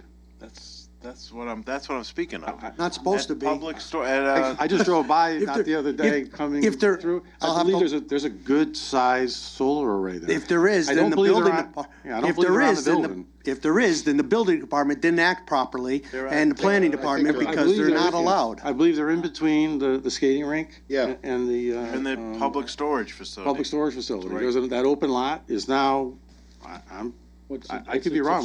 Yeah, I mean, if you drive up that road to the VA, it will I don't know attract how your to- attention. You don't see them in the summer, but the soccer field, if you walk up to the fence where the storage facility is, you'll see them sticking above the building. Some are mounted on the building, but I am pretty confident some are mounted. They look like they're mounted on the building because the poles come down into the ground.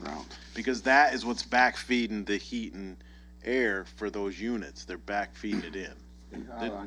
It's nothing like I Berlin. think I'm pretty sure they are. They are. Those particular with are on the ground. Yeah, they go right into the. poles, They look. If you look at it, it looks like it's on the building. But when you get up and you're in, I store a car there, so when I go in there, I'm like, oh, okay.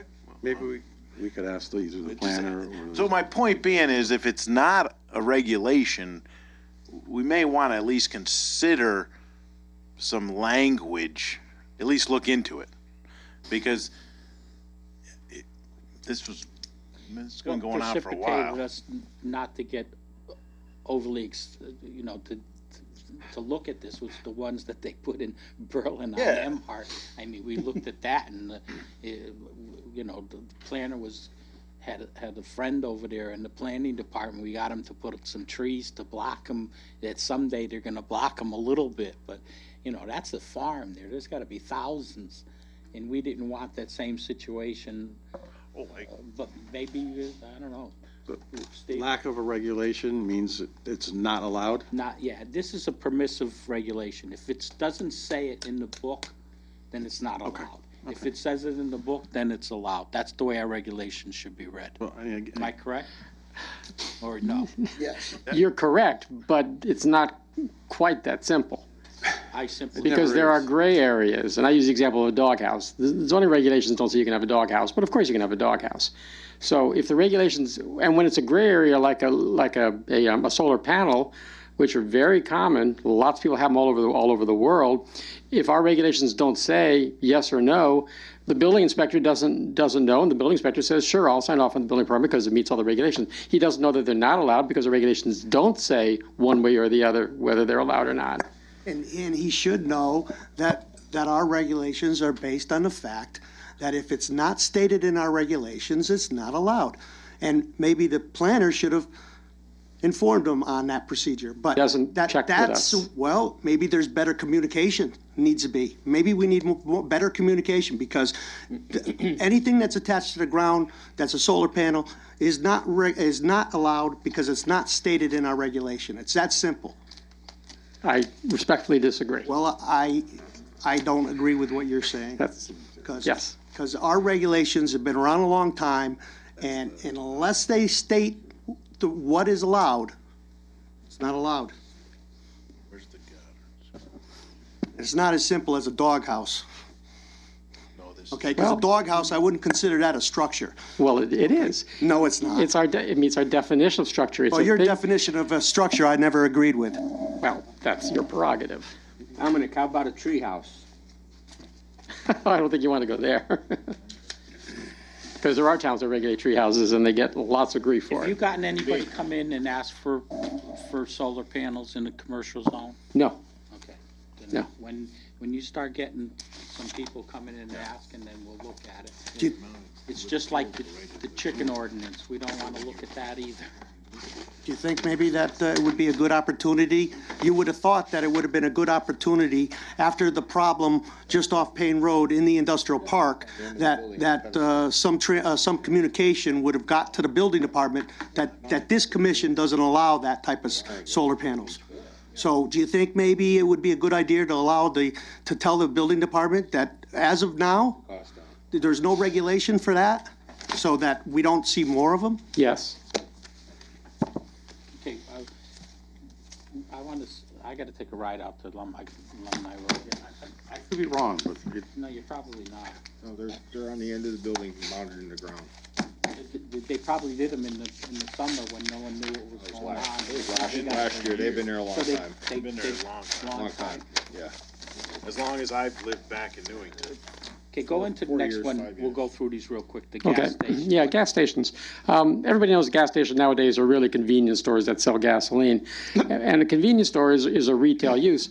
But our industrial zone regulations prohibit retail use. So if somebody wanted to oppose a gas station, it would be very easy for them to oppose on the grounds that retail is not a permitted use in the industrial zone. So I'm just suggesting the next time we're revising the regulations anyway, just let me throw in one sentence somewhere to make it clear that the normal, what we all know is at gas stations with the convenience store, is allowed in the industrial zone. Okay, go to the next one. You'd have to do that.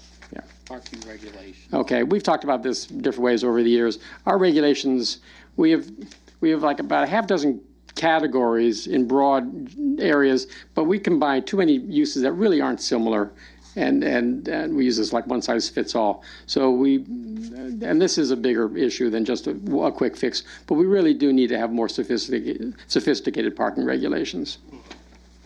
I agree with you there. That's something that we should. Can I ask a question on that? Sure, go ahead. Would that affect I'm gonna hate to say this word, the Newington Junction and the other Fenn Road. Would this be something that we may want to look at sooner than later to get some of these CT fast track locations that are not developed a little more enticing to be developed? If the developer comes in, looks at our current parking regulation, says, well, I can't really propose that because I need 4,000 spaces, when in theory, you brought up one gymnasium and a theater. Like, the place over by Central would be great for a movie theater, but how much parking do you need for a movie theater compared to some other little rinky-dink retail? When we approved the regulations for the near Newington Welding for that transit-orientated area, we made modifications, I think, to our regulations that allowed additional parking for that zone. And that would be similar to when we finished the Willard Avenue, correct? Yes. Okay. Yep. Yeah, so I'm not sure if we should fix the parking regulations specifically for those two areas of town. I'm using that as an example, but I know there's other areas in town that have been vacant for many, many years. A lot of Fenn Road property that have nothing to do with the TOD district, but farther down Fenn Road from the Stop and Shop light toward West Hartford, there's been some buildings that have been vacant for 4 years.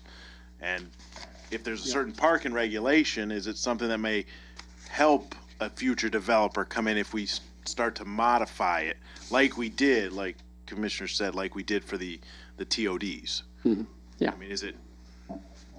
I'll agree that's not bad to look at the parking to relook at our parking.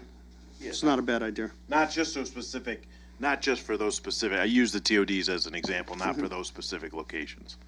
Okay, the fourth item, and I brought this up a couple of years ago, but many zoning regulations many towns zoning regs have, is as each new section starts, there's a purpose statement at the beginning of it. And as I say in my memo, these are very useful. Because they can be helpful when the commission needs to interpret an ambiguous regulation, but they can also be helpful for a regulation that has not kept up with changes in society. And then the commission can say, oh, well, the intent of this zone is to allow the modern day equivalent of whatever was around 20 years ago when that zone was created. So again, this is not anything we need to do right away, but I would suggest the commission think about doing this maybe, well, I'm just throwing it out there for the commission's consideration. And then finally, this is just a one sentence thing that I think needs to be fixed. The zoning regulations currently call for a certified as-built upon the completion of a project only if it's requested by TPZ.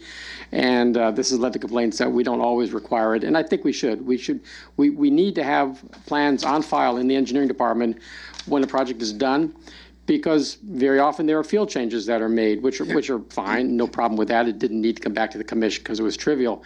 But if people assume that what got built was what was approved, and in fact what got built was somewhat different, that needs to be on record. So we should, again, just a minor tweak to the zoning regulations to do that. How do we do that? There's just like, it's one sentence in section 7.4.27C. We work on that and bring it to us. Okay. So the next one is mandatory site plan. Okay, zone change. right. This is a big one, and I know I brought this to you before. Your regulations require you, when someone wants to apply, when someone applies for a zone change, they have to give you a site plan of what they want to do with the property if they get the zone change. And as I say in my memo, it's perfectly reasonable for you to want to see what's going to happen if you approve it. You really shouldn't do that because, number one, you cannot condition a zone change on anything. So even if they show you a pretty picture of what they're going to do if they get the zone change, they don't have to do that. You can't require them to. And the other point that I make is, if someone has a vacant lot that they want to sell, and that lot is, let's say for the sake of argument, we all agree is improperly zoned, for him to get a zone change to the proper zone today, he has to present it to you with a site plan. Well, he doesn't have a site plan because he doesn't have a buyer yet for the parcel. He just wants to change it to the appropriate zone so that he can then sell it. So I'm suggesting you delete the requirement that an applicant submit a full-blown site plan with their zone change application.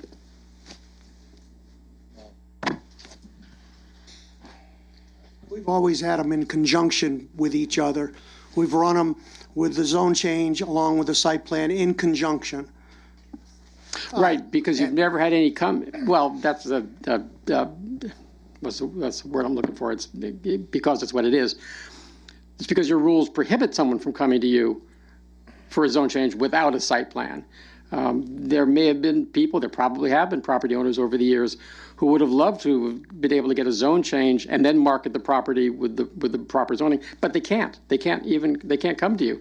So instead, that property sits there with the, what I'll call improper zoning, idle for years, because the person can't sell it because you'd have to spend a fortune to come in, not a fortune, but it's expensive having a full-blown site plan prepared, and there's really no need for it. Because even, like I said, you can't make him develop a property after the zone change along the lines of that site plan, so why make him give you a site plan? Well, then no one's going to get a zone change in the town of Newington, because how could you give them a zone change when you don't know what the end product is going to be? You have so you need some kind of a conceptual plan or something. You need something to base. No, you base the zone change on whether that parcel is appropriate for whatever's allowed in that zone. Commissioner Claffey. I was actually going to just say what he just said. Well, I planted the thought. No, bring up the past project that just. Okay, bring it up. Not tonight, but the Bon Giovanni one. Rocket Street. Rocket Street. That's a pretty. Mm-hmm. If someone just came and say, "I want to get this change for future potential business in that zone, in that area," could you put different, other than what was approved, now this is just for conversation, I know it's getting recorded, but could he come and say, well, you approved this little, what is it, like a house or a little business front, that newer business he's putting in? Yeah. Could it be something other than what he proposed, under those, Not what now. we changed? No, not now. But if, let's say, there was a piece of sliver of a land there that he wanted a zone change on. If we had done that without the site plan in conjunction, then he could have got that changed, and then he could have just changed the parking any way he wanted on there without us getting what we really wanted to achieve in the front with the additional green space and the other improvements. So that's why we run them in conjunction. And that's Well, how I it's don't been done for I think years. you want to say that because that would imply that it was a conditional zone change, which are not legal. You got him to give up the parking in front of the house as a condition of the site plan approval, not as a condition of the zone change.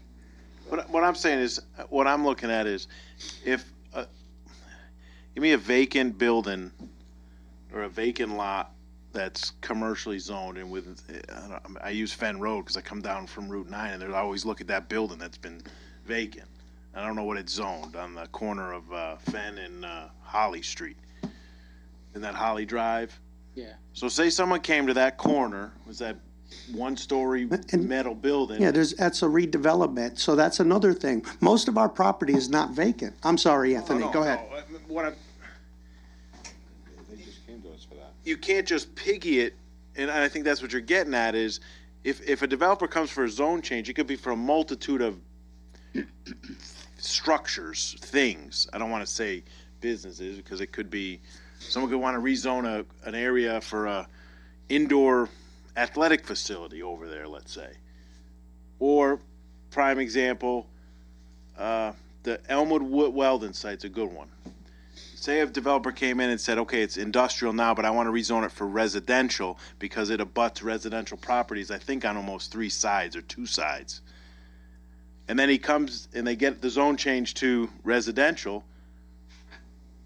It could be a multitude of 3 or 4 different styles of residential zones. It could be any of the ones we have. But that would greatly impact, you know, the designation of low impact, high impact, you know, based on our, you see what I'm saying? So you can't pay them and say, okay, if you want a zone change, well, it's industrial, well, it can only be, you know, you got to come to a plan of what you want changed. I don't, if someone wants to kind of feel out how we're thinking of what we would like to see there, they can't really come in. We've had them come in informally and talk to us, and then they've come in formally to us and they've said, hey, we're thinking about doing this. And then they market it, and then they come in and they ask for the zone change and a site plan, and they show us the whole project. The particular site that you're talking about on the welding site on Fenn Road, if there wasn't residential around it, then it would be like spot zoning. So that's why you can't sometimes do some of that. But that's a good example because if there is residential around there, so I guess somebody could come and maybe change that, but show us what you want to do. That's, you know, because we want to see the impact and how it's going to have an effect on the character of the neighborhood and everything. Would you need a full-blown site plan or a rendering of, you're just like, you know, for a person to put the expense for a full-blown site plan to get a zone change? We've done them without a full-blown. We've done them on conceptual plans. But the reg requires full-blown. That's If you just change it to conceptual, I'd be happy. We've allowed that. Well, you have, but that's not what you haven't been following your regs by doing that. Certain circumstances, we've looked at it and we've allowed the conceptual. But I guess if you wanted to change the language that we could allow the conceptual, I don't have a problem with that. Yeah, that's all I'm suggesting. I mean, is that a word? I mean, that's... Yeah, because I think that is, I don't think it's unreasonable to ask the landlord who's just trying to sell this property to show you what it might look like, just broad strokes, if it were changed to industrial or whatever, or downtown business or whatever. Just not full-blown engineering, LID, all of that stuff, because that's what your regs require. And that's where I think it... Okay, then we could look at that. Okay. Okay, the non-conforming uses. Right, now, this is another thing that's not legal. Your regulations say that non-conforming uses expire if such use ceases for a period of 12 months. That was ruled illegal by the courts like 20 or 30 years ago. I'm surprised Ed Meehan didn't have that changed. You can't do that. So I'm suggesting we just take that out next time we're arranging the regs. I'm not gonna agree to that until we see legal backings on that. Okay, fair enough. Okay, and the last thing, the bed and breakfast. Okay, again, I know I brought this up before, and I'll just not one last time. I'll be here for a few more years. So one more time. Last time. This is the last time. Bed and breakfasts are great, and it's just one more thing, one more opportunity for someone who has a big house to find Who's going to define what a big house please. is? the regular. We'll do that. With the 3 houses that are on the corner of Stoddard and Willard? That's kind of what I'm thinking. In the historic district. I got a big These house. Victorians. I got a big addition on it, so can I do it over at my house? Do you think people would want to stay at your house? Probably. Eat your breakfast? Okay, well then. Yeah, Commissioner. Yeah, just on number 8 on the bed and breakfast, is there interest in that? Or No, I can't say there is. But again, there's no interest because everyone knows you can't do it. But you're gonna open a can of worms with that one. Number 8, you're gonna open a can of worms in today's society. Hampshire. Yeah, the We're problem. not up in Maine. Yeah, the problem is with this is that you can't. There's no regulation. I mean, you're running a motel out of their house. There's certain building codes. There's certain health codes. There's a whole bunch of different things that go along with that we don't really regulate. But we would. That's how lots of towns have bed and breakfast. It's a special permit. No, I just think it's one more thing that folks in Newington can do if they want to. There are growing interest in Airbnb. I mean, it's a massive organization, and it's a good way that people can, go on vacation, go into somebody's home, take care of that kind of operation. Instead of spending money at a hotel, they can spend it within a town somewhere. I mean, it's a big business. The problem has been, what we've been thinking is how do we regulate it? I mean, it's like a motel. I mean, How does anybody else regulate it? I don't know. Complaints. We've looked at it. Yeah, Steve?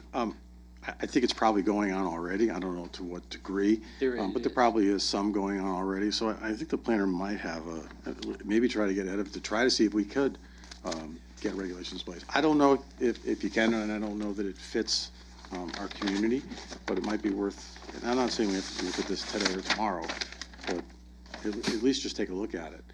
So if we know that it's happening, to try to at least get some There was regulation. a case that came to us. There was. And we asked them to cease and desist. I don't know how far, if they ever did. They're probably still they're still running the operation, but we don't know unless we get a complaint, and we haven't gotten a complaint. So we're assuming that they ceased and desist, but I doubt if they I've did. never, so I've never done it, but I will be this coming summer. I have a 20-year-old daughter who's dragging me across the country, and I tried to pick hotels, and she did nothing but bed and beds and hostels. So I might have a different perspective when I come back that I can share with you. I think if we're gonna touch number 8, it has to get a little deeper and get into what is going on the Berlin Turnpike with what's classified a motel, but is actually a weekly or a monthly stay, which I think exceeds. Well, what they've done is they. And I think if we're gonna dig a hole and look at that, we need to dig the whole hole and clean up the whole town and have the regulation fixed for both the motels and hotels and transient living. And I don't think you'd get an objection from the town. But if you start putting bed and breakfast, then people are gonna say bed, breakfast, motel, hotel, and it's all gonna just become a mess. Mr. Braverman. We're dealing with technology at this point in time with Airbnb, Uber, Lyft, and all of these types of things that are going on. I think we better be more aware of what's happening in these areas. before we understand what the regulations should be. Because we can be denying people coming into this town by limiting that level of technology. So we may want to be able to take a look at what's going on. Mr. Payne.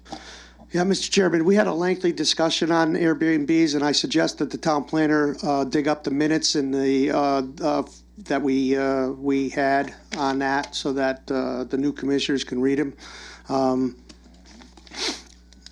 There's also, as Anthony said, the hotel, motel, or whatever you want to call it on the Berlin Turnpike is absolutely out of control. There's massive drugs there every day. There's prostitution. There's human trafficking. There's everything. And the town leadership has failed to address that. And I hope that they do something about it, because there's about 3 or 4 hotels there that the police are there every day. Yeah, I mean, they've taken the motels on the Berlin Turnpike and turned them into apartment complexes, basically, because they even there's one of them that actually advertise for extended stays. They rent them for months and months at a time, and that's not. We've got a lot, Title IX people or whatever that is. Section 8.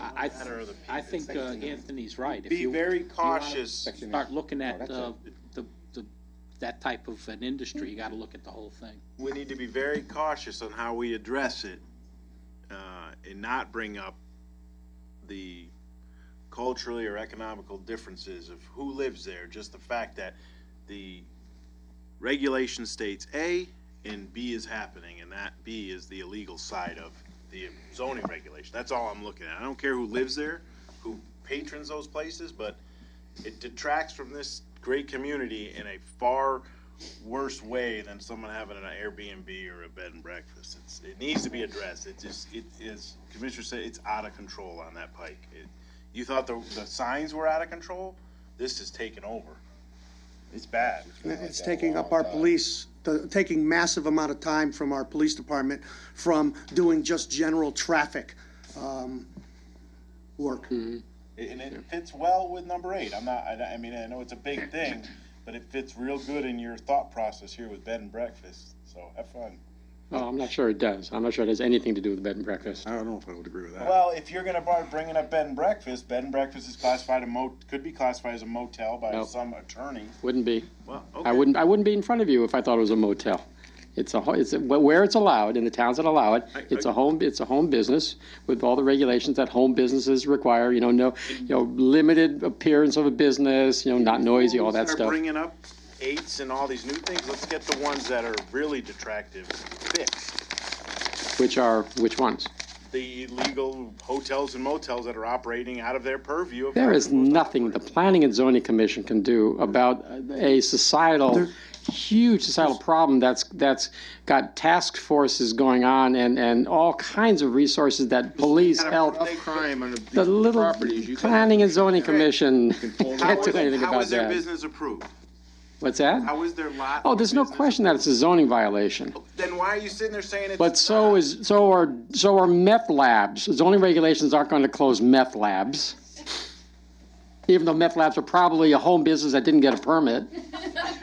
I'm almost sorry I brought it up. I would be more than happy to just read what the commission has done in the past. I didn't realize there was extensive work on it. And then if I have any questions, I'll bring it back.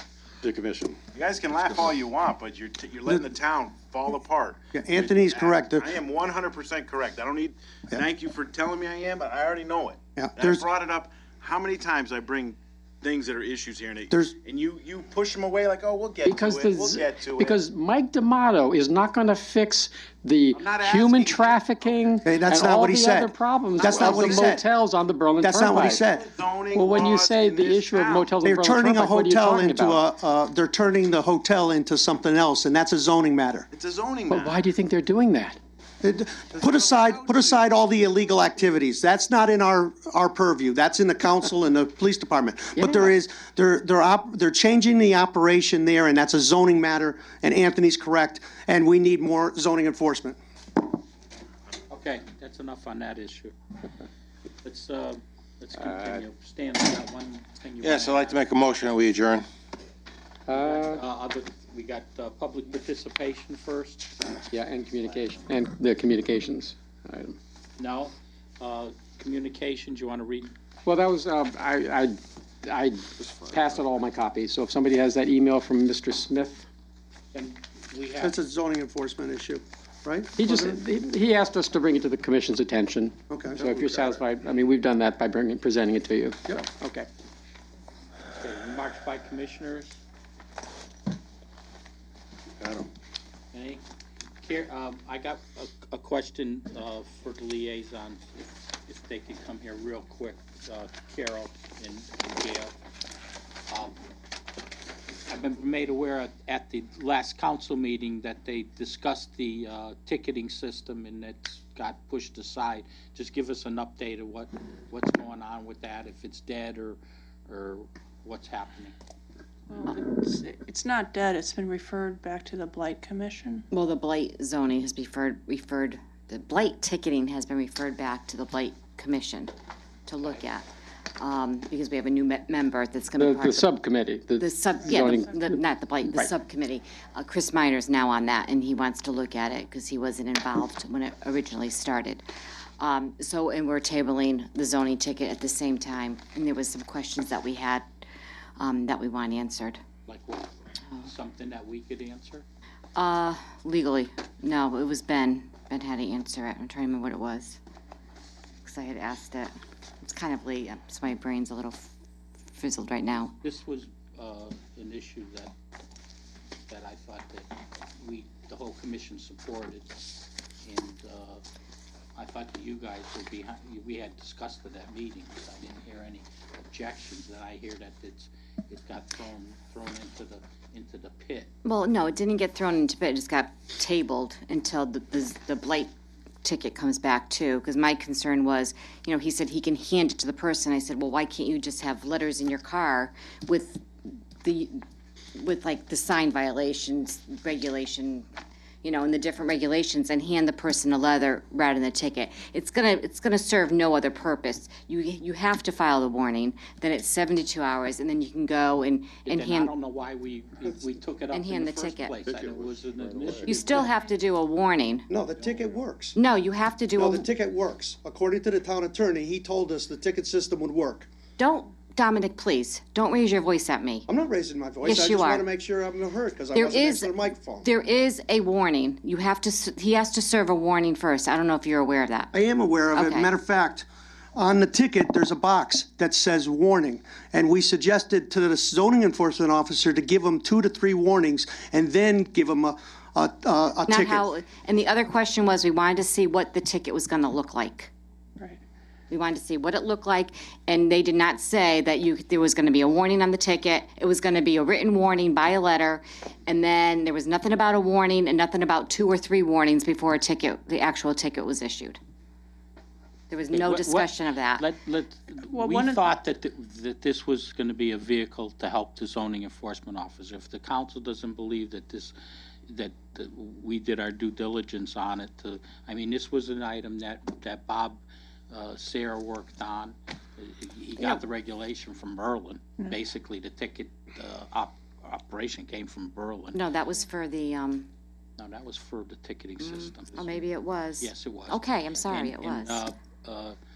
I thought we were all in agreement, but, it doesn't hurt. It's not dead. Don't think it's dead. We're It still, was something that we were trying to provide to the zoning enforcement officer to make his job a little easier. And that's the way it was presented. We said that in particular, the ticket, it's something portable. He has it in his car. He sees it. He can go in, personally hand it, whatever.